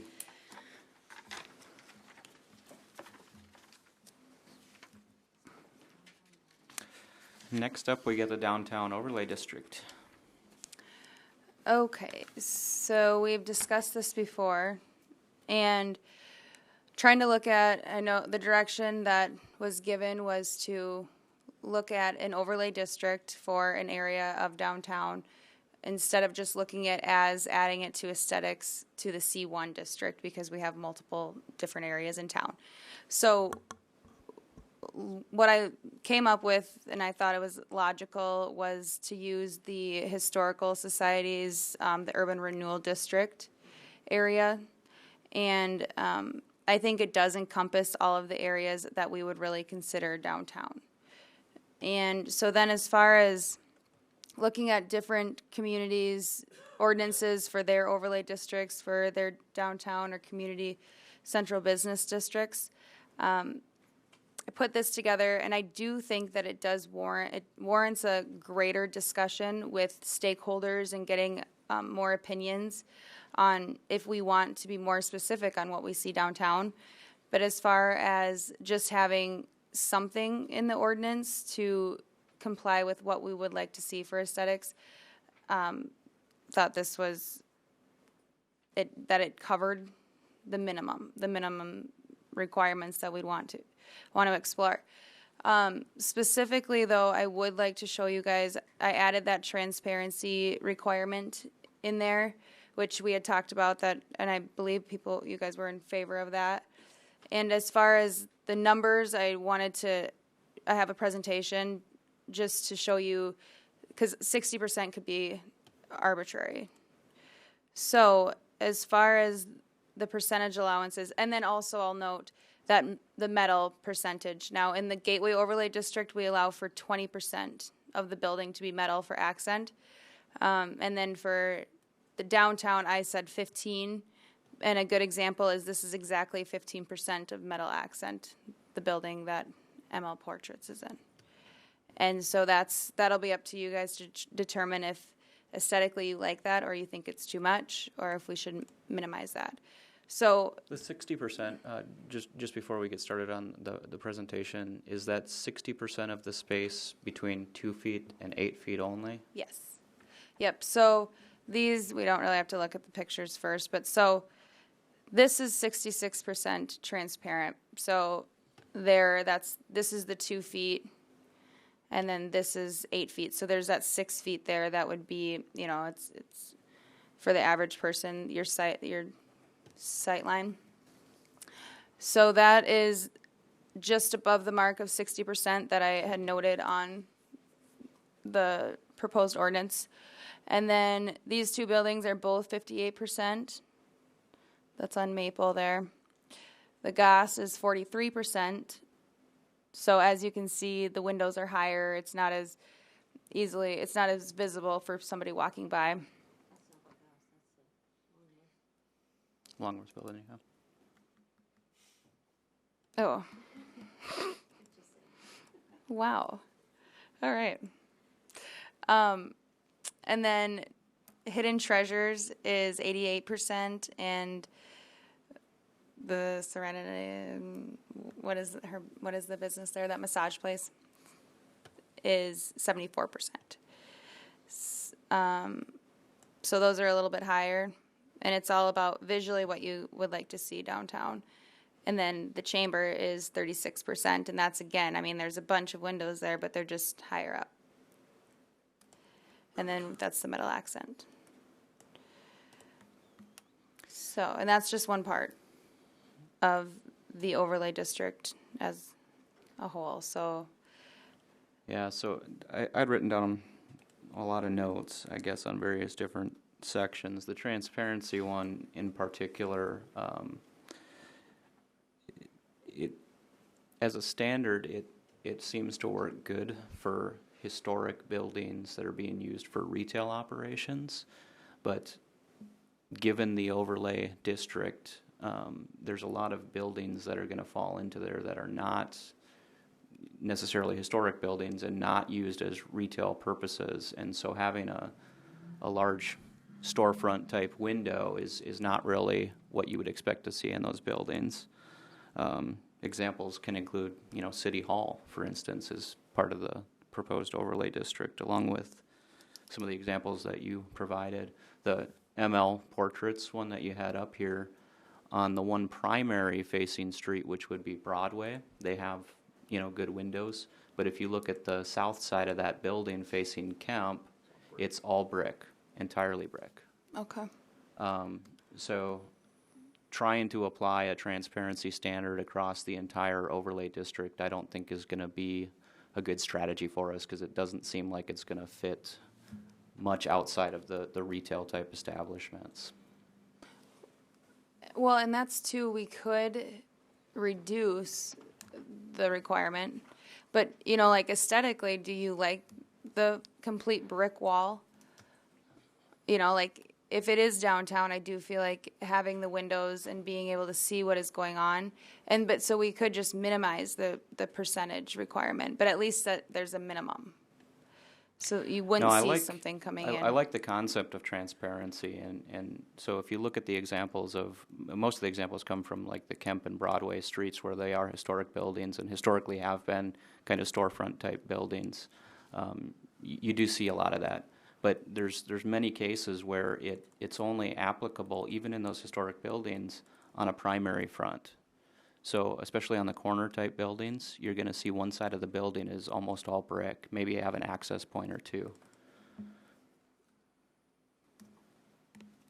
But we're going to run into this only when a building is built new, correct? Or remodeled. Or totally remodeled.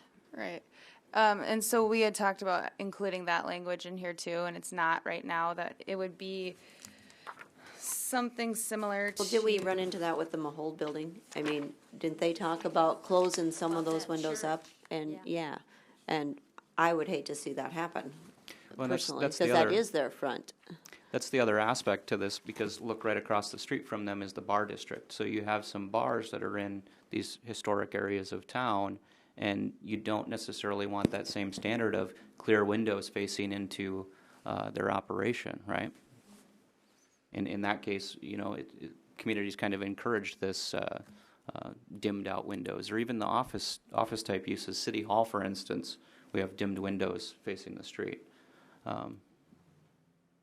Again, I think the standard around the windows is really designed around retail storefronts, and when you're not a retail storefront, it's kind of a different scenario. Yeah, I'd have to agree. I feel like if we do impose this and then someone comes to us for a variance, it'd be hard pressed not to give it to them. And if we're going to give them the variance, I don't know why I even have it as a rule.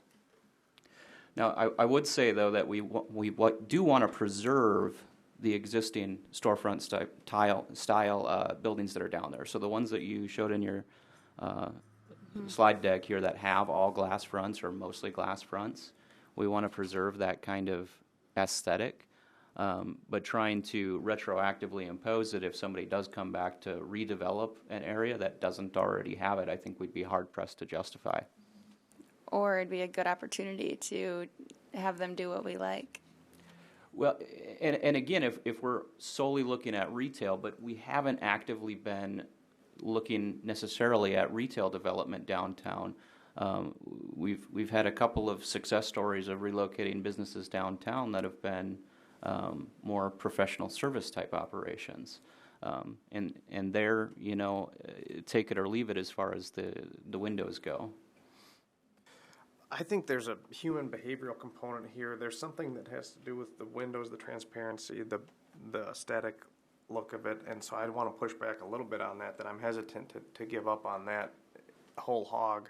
I understand that there's other types of development. We want to encourage any sort of real development we can get downtown, but I think if we allow redevelopment or new development to occur where you just end up with a flat side, there's something psychologically and behaviorally where it actually diminishes the pedestrian friendly nature of it. It becomes, I don't know exactly how to articulate it, but that's my hesitancy, that there's something inviting and open about this sort of a structure regardless of what your business is, I think. Mm-hmm.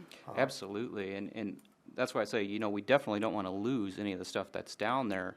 But looking at the overlay district on the area that it covers, there's a lot of structures in there that you don't want to necessarily shoehorn into anytime they want to redevelop or remodel it, that they'd have to meet these new, much higher standards. Do you think we could tailor the overlay district and shrink it, or as opposed to reduce the transparency requirements?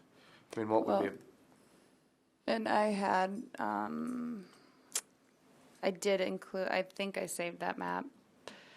Let me check. Because I did have a shrink down version of the overlay district. I don't know what your other version is like, Brandy, but Mr. Chairman, in regards to that, I do think it might be difficult to define the boundary and not end up with at least a building that we're going to be concerned about. It's something Brandy and I talked about too, as far as the implementation of this district, the effective date of it, how it's going to retroactively be applied, if at all, how it would likely just, from the adoption date forward for any new development or redevelopment would apply, makes sense. But yeah, these are kind of the interesting dynamics to talk about, particularly with this transparency and aesthetics ordinance in general, really, when you're dealing with all the current infrastructure that's out there right now. Not to speak out of turn, Brandy, maybe you did have a well-defined boundary that there were a lot less concerns, but I'm guessing there still may be at least a building in there that is going to fall under some level of concern, no matter how we design the boundary for this district. I think the building that was put up, the garage that, help me, who put the garage up downtown? Who put the fake front in there? Mm-hmm. I think that's adorable. I think that was it, like you said, it still makes you feel like you want to walk down the street. So going back to Mahold's and that storefront, it's no different than like you said, the gal who does the massage. She has nothing to display in her window, but yet she has a nice frontage that isn't repulsive. I mean, whether you put, some fake plants out there or whatever it may be, I think having that feel that there's a space behind that window, you know what I mean? That I don't care if it's 3 feet, at least you have a glass that they can display whatever they would like. I just think that makes you feel, like you said, more welcoming and wanting to walk the street. If I'm up against a brick wall, I have no desire to walk downtown. Yeah, absolutely. I think it looks great what they did Right. there. So So I'm just saying, I think we can stick to saying that we want 60%. Bring us your ideas, or I'm like Liam. I don't want to give up that window space. It just makes it more welcoming. And based on your examples, I'm not necessarily committed to 60. I mean, I think some of those ones where you're at 40, 45%, I think we're still accomplishing hopefully the same aesthetic goal, or at least mostly the same aesthetic goal. And maybe it's not quite as onerous on the kind of non-conforming businesses that would be in that district. What if we looked at a smaller boundary like that up there? So we have Kemp. And then actually we could even shorten that up here. Have To it go just from be the half alley a to block. alley type deal? Yeah. I mean, because if that's our core, and that's what we really want to be the walkable area, because we have a pretty large downtown compared to other communities. So if we would focus in on these areas that we want to be the core, maybe that's where we start. You'll still be from 2nd or 3rd Street and then go over to 1st Street West? Yep. And just keep it from alley to alley? Yep. And actually, there's not an alley on Maple, but No, just but I half mean, block. it would be like a half a block north of Kemp and a half a block south of Kemp? Yep. But not First Avenue? No. Okay. So that takes out City Hall, Wells Fargo, takes out the bars. Although some of those bars are in historic buildings there along Broadway. Mahol's building. I mean, I really like the concept on that retail district, you know, basically going down Kemp Street there and on Broadway and to some extent on Maple, but that's about where it stops going east. There's just a lot of examples of structures that aren't going to fit it. The high rise right there, I mean, that's minimal from a transparency standpoint. We could bring it in a half block. Because really, I mean, that... Those are newer buildings, you know, they aren't last century. Well, I guess they are, but... century before. Well, I just think that would be a shame to allow those buildings that are across from, and they've done a nice job with the stucco across from the courthouse, you know, that have been... Yes. Okay, so, you know, I'm now going to own it. I'm just going to stucco the rest of it shut. I think our treasure is already there, and we're willing to give up our treasure. I mean, I think we should leave the size of it as it is. I would have to think that anybody who owns property down in downtown would agree that, you know, there's. I think the gentleman who was here who did the analysis on our downtown was, you know, complimenting the fact that we had such a nice downtown, and for us to give it up just because we don't want to. I'm not proposing that we give No, it up. but I mean to shrink it down, you know, to not kind of regulate what goes on in that whole area. What I That's all. don't want to do is shoehorn somebody that has a building that doesn't comply to this into, you know, forcing them into making a major investment in redevelopment, right? No, I don't think that. I mean, I don't know how, if it's already built differently, if we can go in, but I think, like, okay, so I'm going to use the Maholds building again. It's already there, that we do not allow the windows to be closed up. Yeah, exactly. That's my point. I'm trying to think of one that already is, okay, you know, we aren't going to make them go cut their windows open, but I don't think we should allow the ones that have it to be destroyed. That's my point. And I think there is some language, some caveats regarding that, specifically to protect that. Yeah, and Mr. Chairman, 2 points just to ponder here. As we shrink the footprint of this district to minimize the impact of transparency, we're obviously shrinking the impact of the aesthetics criteria that we otherwise would maybe want to see in a larger footprint. So just for discussion purposes, keeping that in mind, as far as the transparency concern goes, you know, that's something Brandy and I could explore too and look into. It's, you know, in dealing with the zoning ordinances, it's never ideal to have exceptions and caveats to the rules, but that does happen. And if you do it right, where it makes sense, maybe that's something we can accomplish here, to where any existing nonconformities through a reconstruction effort or remodel effort, however we want to phrase that or define that, maybe they are exempt from the transparency rule if they didn't meet it at the time of the adoption of this ordinance. So there are ways around that we could explore, try to maybe find some language that would help with that concern. Because if I'm hearing it correctly, the concern is for the buildings within this footprint that do not meet that criteria, if they were to come in for a remodel, we don't want to necessarily have them make them meet the transparency requirement. Yeah, or come through an arduous process to appeal, that decision, so. And new construction, I think we're all on the same playing field that, yes, it would be nice to see this incorporated on any new construction. So maybe there are some caveats there that we can put into some language that would work to address that concern.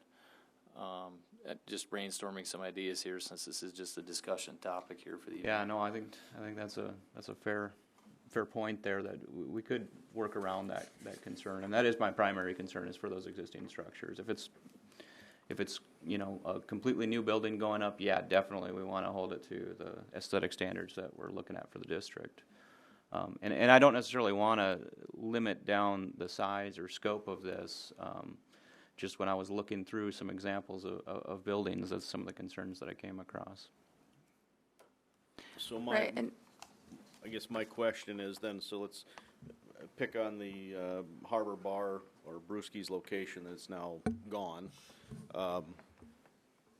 That wouldn't have met the, initially, I mean, the windows might have met the 60%, but they'd been blocked off for 50 years or however long. So what does reconstruction for that specific piece of property look like if someone's going to buy and develop that? And that's what, I mean, really, when you guys are thinking about this ordinance, think about that. And what would you like to see there? Because right now, there aren't a lot of requirements.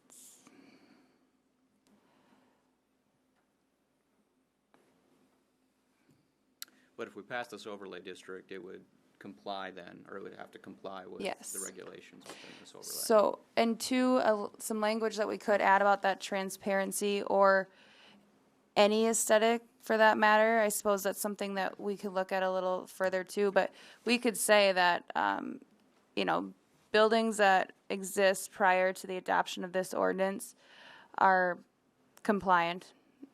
But then again, that's pretty loose. We'll have to think about better wording there. And then that anything after this, it would be substantial improvement or new construction, that it would adhere to this ordinance. We might have some sort of triggering on what substantial improvement is too, where you want to bring it into compliance with that kind of aesthetic design standpoint. I mean, the same applies not just to transparency, but to the building materials used, right? So if they were redoing something on the facade of the building, at what point do they bring it into compliance? Really, though, too, we probably would just want this to be new construction, because otherwise, if we're saying that if you're substantially improving your building, then you have to bring it into compliance with this, where then it might deter them from improving their property. And if it's if it's existing and they're looking at remodeling or anything, it would most likely be an improvement. But we absolutely want to control facade improvements and stuff like that too, right? I mean, so is that something that we could do separately? Just as anytime there's any improvement to the exterior of the building, it must comply with, just so we're not having to bring the entirety of the exterior in compliance when there's an interior improvement. Right. Right, that if... But we wouldn't want to exempt it if they want to go put a sign up or something like that. No. You mean that they would have to change the facade material of their building? I just don't want to leave an opening where the facade could not have to. I don't know. I'm having a little bit of difficulty articulating this. I apologize. No, and I mean, what we can do too. I mean, if you guys digest this, give me any feedback. We'll talk about it even more. But yeah, I mean, any comments? If you like, Blake, I know you mentioned that you had quite a few. If you have more. I mean, that feedback is definitely, that'll be helpful in getting this going. And like I said, I just, too, we can leave any portion of this out, but I think that it would just be good to get something in the books for at least the aesthetics of the outside of the building. Because right now, like you remember with the cheer and dance building that went up. That would have actually been outside of the proposed overlay, though. Well, and that's good. Just saying. Yeah. It looks great. You don't think so? I thought it looked good compared to what's next to it. But the only other thing that I had really, I mean, outside of the building materials, but I think that's the same question around transparency, is what kind of triggering events do we have where existing buildings have to come in conformance? The only other thing that I wanted to talk about as a group was the off-street parking aspect of this. Specifically the non-residential use off-street parking requirements in the rear, because many of these properties don't have even the potential for that.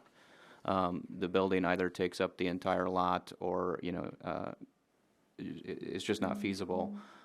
Some cases, like the high-rise, do have a parking lot adjacent to their facility, but don't even come close to the one per dwelling unit requirement of the overlay district. So from a standpoint of somebody that used to live downtown above one of these buildings, and I like that, that environment of the mixed use and the walkability and all that, I'm less concerned about off-street parking being supplied on lot, because we have a number of city-owned public parking facilities downtown to support those residential uses. I don't know what everybody else's feelings on that are, but I highlighted that too, and I echo your sentiments. I think we get rid of all the parking requirements. I mean, I think that's already the standard, isn't it? It is, yeah. Yeah, I just threw that out there just from what other communities had. So that's fine. The only other thing that looks like it was maybe missing, we had talked about the first time that you brought up some of those model rules, model ordinances, about like an average, using the adjacent buildings location on the lot line as an average for the new constructions. Setback, yeah. Because I don't want to pick on the dance studio or the gymnastics studio, but again, when you have that sort of staggered offset, it actually, I think, is negative on pedestrian safety, and it's negative on aesthetics by itself. So that was one of the things I really did like, the first thing you showed us, but I didn't see that anywhere in here. What are your thoughts on that? Yeah, I think that we can add that back. Because I agree with you there, because when you have the buildings that if they're basically all in line, or that they're not set back too far from each other, you have that sense of enclosure, which is what you want in a downtown setting. Well, and I think even more so if you end up with new construction where you got a parking lot in the front, that actually creates a pedestrian hazard. I mean, it's less than a sense of enclosure when you've got cars pulling right out onto Kemp or Maple or wherever that is. If somebody were to do a frontage parking lot. Yeah. So there is a note about off-street parking being in the rear of the facility in here. That's addressing some of that commercial type use. Okay. But there again, I had some notes of concerns of existing parking lots that we have. City Hall again being one of them that has a parking lot right off of the primary street. So Wells Fargo, another good example of that. But we'll just probably have to look at some of those outliers. Right.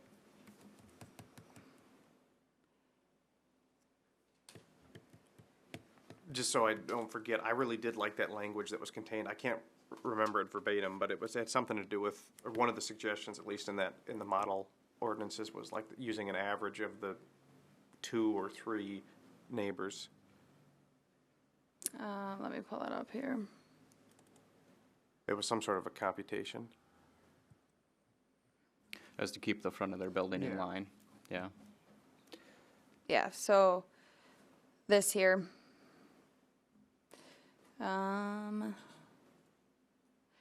If one or more of the lots required to be included in the averaging calculation are vacant. Oh, so this is the maximum front and street side building setbacks may not exceed the average front yard depth of the nearest 2 lots on either side of the subject lot, or 12 feet, whichever is less.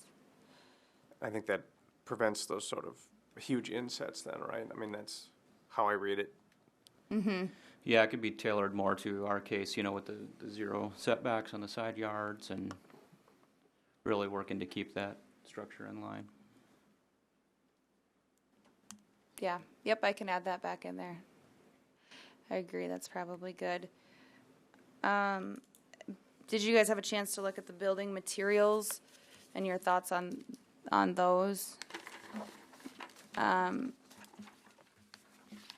So to encourage the use of high-quality compatible materials to upgrade the visual qualities of downtown Watertown while maintaining the character of the historic architecture and aesthetics through the following design guidelines.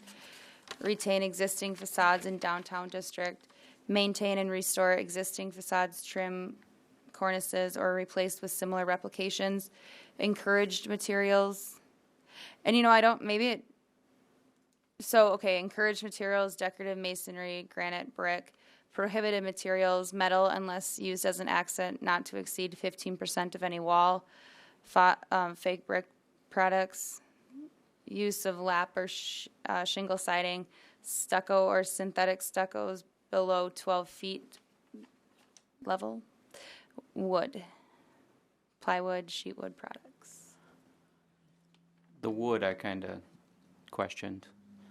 So you're specifically targeting like sheet wood, right? Plywoods, but wood that would be trim wood or something that was part of the facade decorative. No lap siding. Lap or shingle siding is a separate line on there, but yeah, I could see taking wood out. or we just might need to be a little bit more clear. Yeah, we don't want a sheet of plywood up there, but if they got wood trimming out their windows or doorways, or it's part of a decorative, architectural aspect of the building, I don't think we want to say that you can't have any wood exposed. There's plenty of good use cases for wood. Right, that could make for some confusion. And then the only other, I guess, aspect in it, back to the other thing, is we need to figure out how we handle non-compliant structures. Because there's a lot that have these prohibited materials. Right.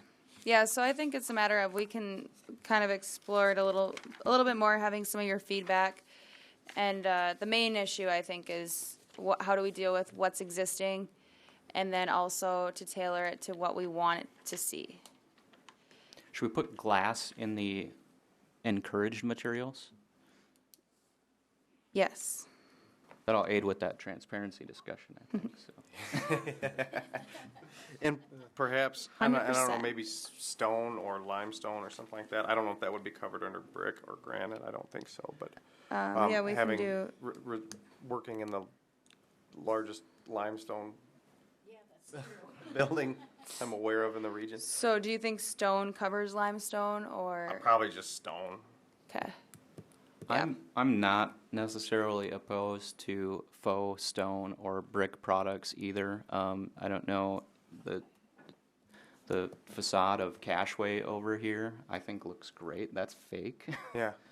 The technology's come a long ways. Well, and honestly, there's one right here on Kemp, right across from Community Foundation. I think that's faux. That new, that where like Star Laundry is and stuff. I don't know if the entirety of it is, but I think some of that's faux brick. Maybe I'm wrong. But it's not off the chop or off the No. Farther to the west.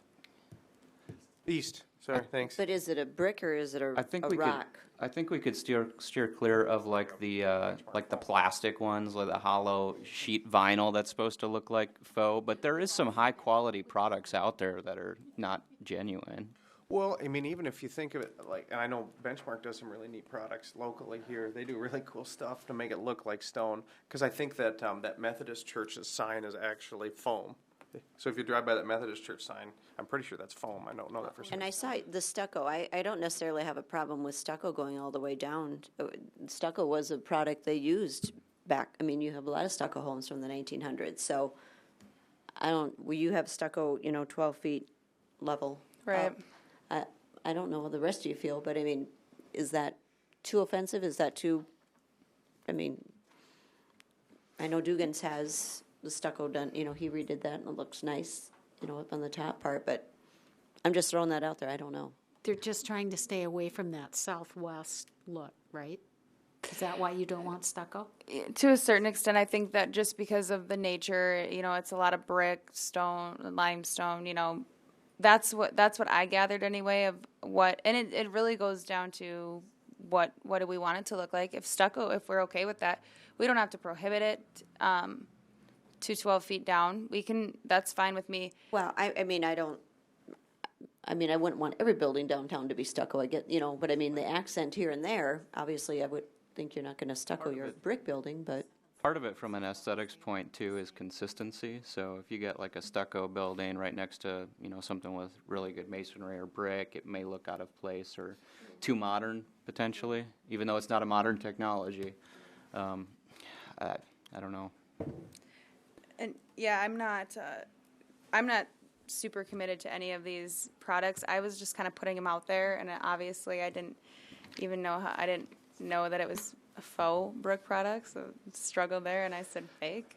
So I don't even know what they look like necessarily, other than a quick Google. Back in the 70s, you had some more chintzy, I guess, looking faux brick products, and you'd see it in a lot of residential homes from that time. You probably deal with some of that in the real estate industry, but modern technology for those products is great. You wouldn't know after they're put on the side that they're not genuine. Mm-hmm.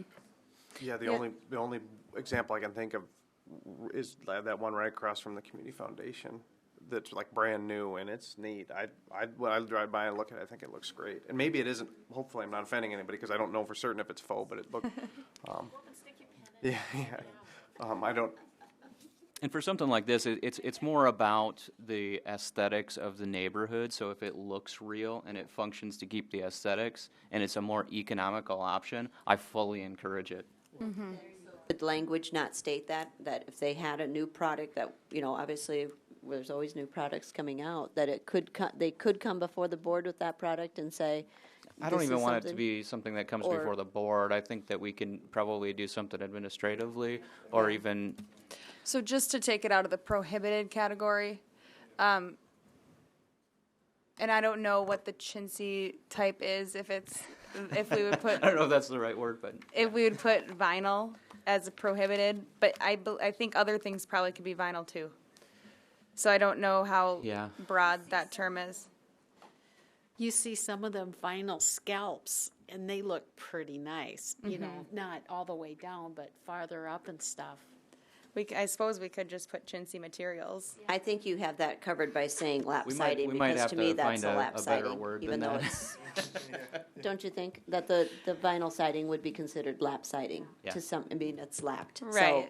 So whether it's wood lapped or vinyl lapped, it's lapped. Even steel lapped isn't going to work. So right. Chintzy is a term of art.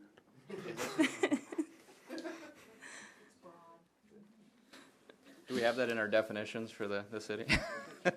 Well, and I would just encourage you to look at places in recent memory, from my own personal experiences, places like Ely, Minnesota. I don't know what they do, but they do like it's a theme, right? I mean, all the buildings have a thematic color scale.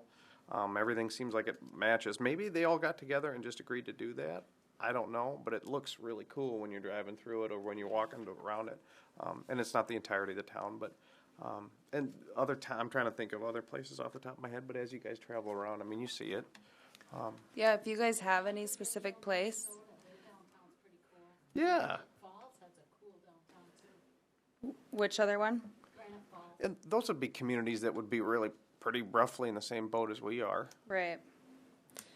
Maybe Hutch. I don't know how big Hutch is. Hutchinson. Hutchinson, yeah, I think they have a pretty cool downtown. Sounds good. Maybe that would give us some ideas about well, strategy. That's definitely helpful, because if there's places that you guys remember and know that you liked how their downtown felt, then that'd be great. I can look at that and see if we can add anything, or if I can get anything from their ordinances, what they have. So, yeah. Downtown Denver is really nice, really walkable. Oh yeah, Denver, or even or even our old Minneapolis. That's really has revitalized. That's nice to walk I wonder around if Denver too. doesn't have an overlay district down there, because it's a pretty concise area where they have that aesthetics. They got the cobblestone, the walkways, and it'd be neat to see if they have that in their ordinance. Yeah. Do you want me to look at Minneapolis? And I don't know if there's something that we could historically draw upon that Watertown has been known for, or the railways or something like that, that we could sort of try to encourage, maybe a theme.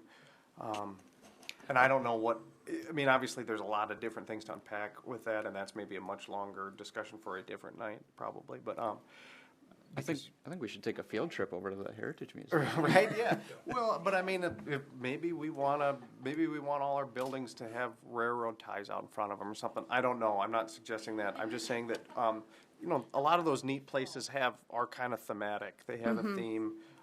It's a color scale. There's something a little bit that everybody sort of ties into. Speaking of the railroad ties, like that's actually something that I feel like as a theme we should really hone in on. And at like the interstate sign, I think that should be made out of railway ties with some steel lettering. But what could be cool, it might be affordable. I don't know. Maybe it's not.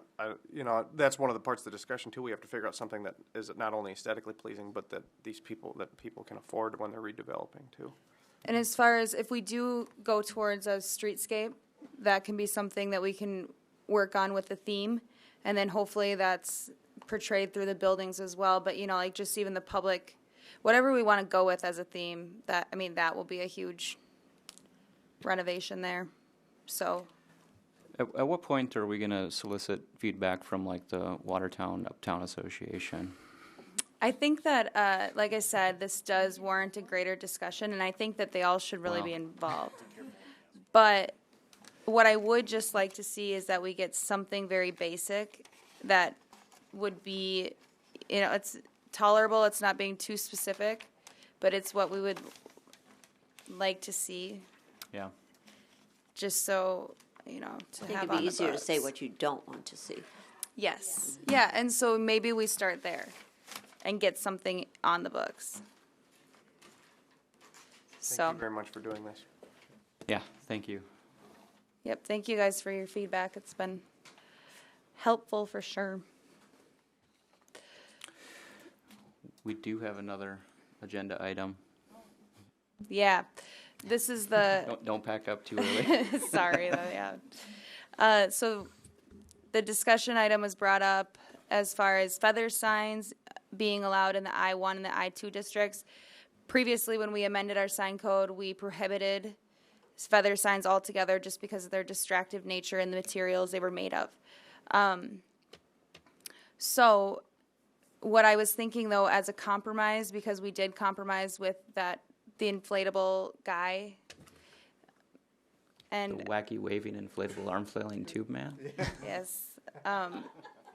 So we could permit that, but it could be a temporary sign permit, and so we could treat feather signs the same as we would Mr. Happy.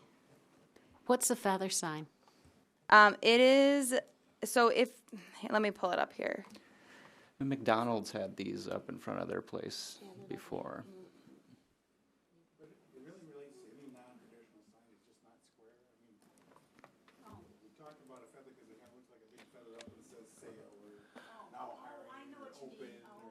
Kind of like a flag, and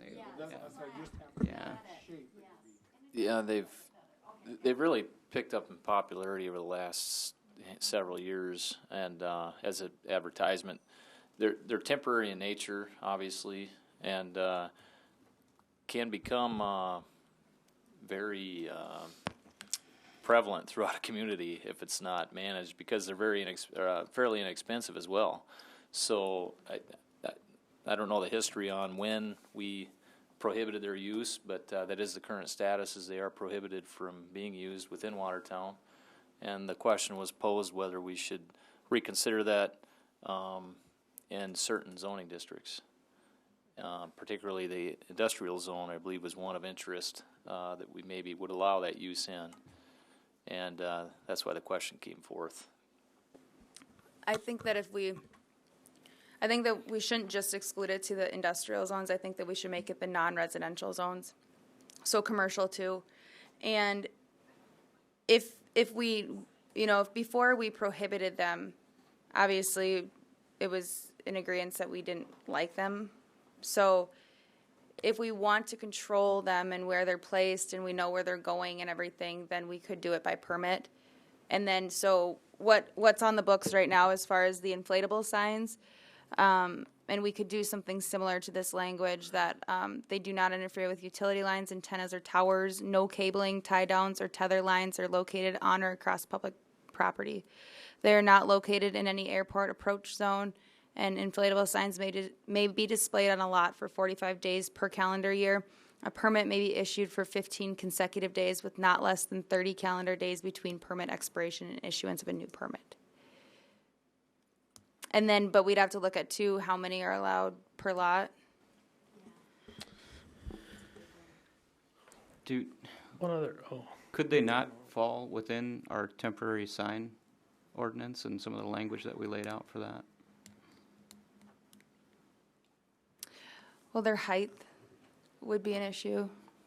I'm just thinking if there's a similar framework that we leverage the activities that we did around temporary signs, these being, you know, fairly temporary signs in nature, some of the same, you know, kind of setback limitations I'd be looking at for them as far as outside of the public right-of-way, outside of the clear view triangle. I don't know. Previously, they never became temporary. They got put up and they were just left there to flag until they faded out to nothing or shattered into nothing. Yeah. And turned into looking like crap. That's why the people, when we had our last sign committee, said they just wanted them outlawed, period. Yeah, that's where, I mean, if we were looking at something similar to the other ordinance where we're limiting it to, what, 45 days out of the calendar year that you just read? 15, yeah, I think it is 45, sorry. I mean, so then it makes Yep. it a temporary sign. I don't know. Yeah, I agree. I don't want these to become permanent signs, but I think we should have some limitations on how, where, how long. Right, and at least if you did limit, you know, so if they can only be displayed for 45 days, most likely the material wouldn't degrade, you know, if that's how it was displayed. But it's going to be 45 days throughout the year and no more than 15 days straight. Then they have to take them down and put them back up or something. Yep. Mm-hmm. Well, if we did do it, I'd like it to follow as closely to the other one as possible. Because it's easier to remember one instead of trying to remember 15 different ones. So. Mm-hmm. I don't have any problem with what's shown here for this one as far as those signs go, as long as they're also in compliance with the right-of-way and clear view triangle, which everything needs to be. I think we spelled it out more specifically in the temporary sign section, but if we're going to add it, we may want to just, you know, add that language in here again just to be extra clear that you cannot have it in the public right-of-way and it cannot be in a clear view triangle, and that includes driveways and approaches. Right. Yeah.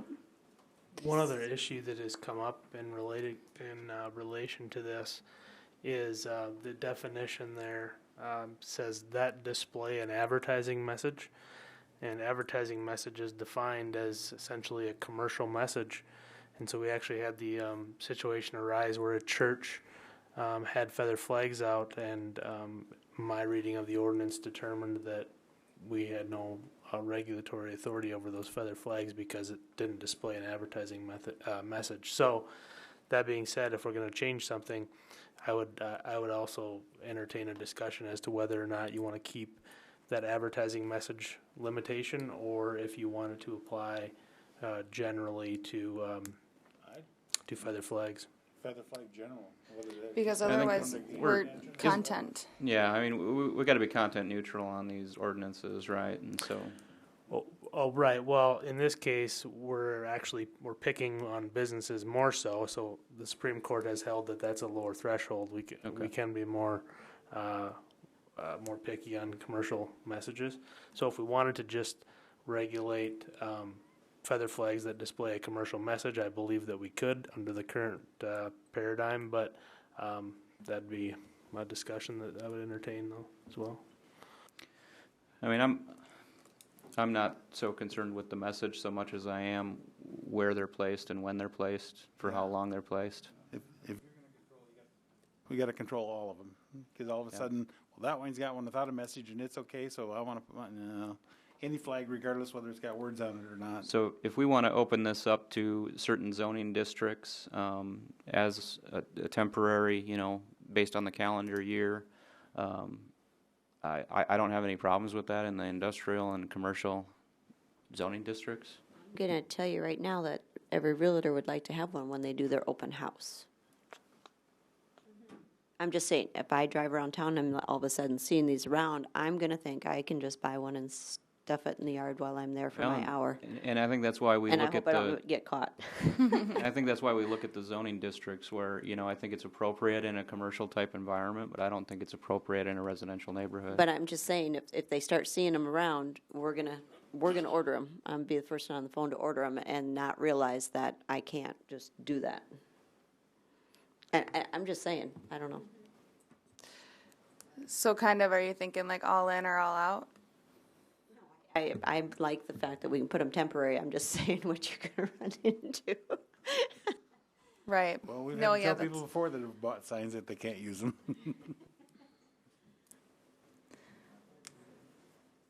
If that makes the paper or however you do that, I mean, I don't know, sometimes they report something that we did. It might be nice to have that in there that, Right. that if you're not going to allow it in residential, that that might be, it might be a little article that might be worth a blurb. I think there's in the probably paper. some proactive messaging that we could Yeah. do around it if we did pass this that specifies the zones that it can be used in. So we- like downtown, is that, if I have a downtown business, can I pop one of them on the sidewalk for? Sidewalks public right away. Yeah, so that you can do a sandwich board. Just hire a kid to walk around. Yeah. Hopefully in a costume.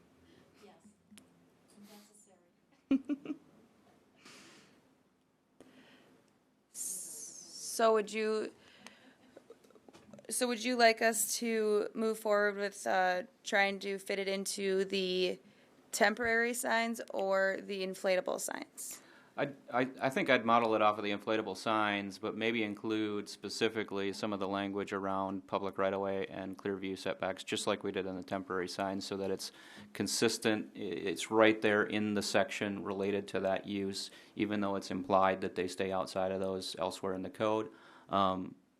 Not everybody is up on the entire code book. It's fairly lengthy, so wherever we can be as clear as possible, I think it's in our best interest. Right. Yep. We can attempt that. And then we'll bring it to you as an ordinance amendment. And then at that time, if you are good with it, then we can approve it, or we can go back to the drawing board as well. And what zones are you putting it in? Non-residential. Just non-residential. Good? Sounds good. All right, sounds good. Any other old business? No, not that I have. Anything from the board? Executive session? Nope. No.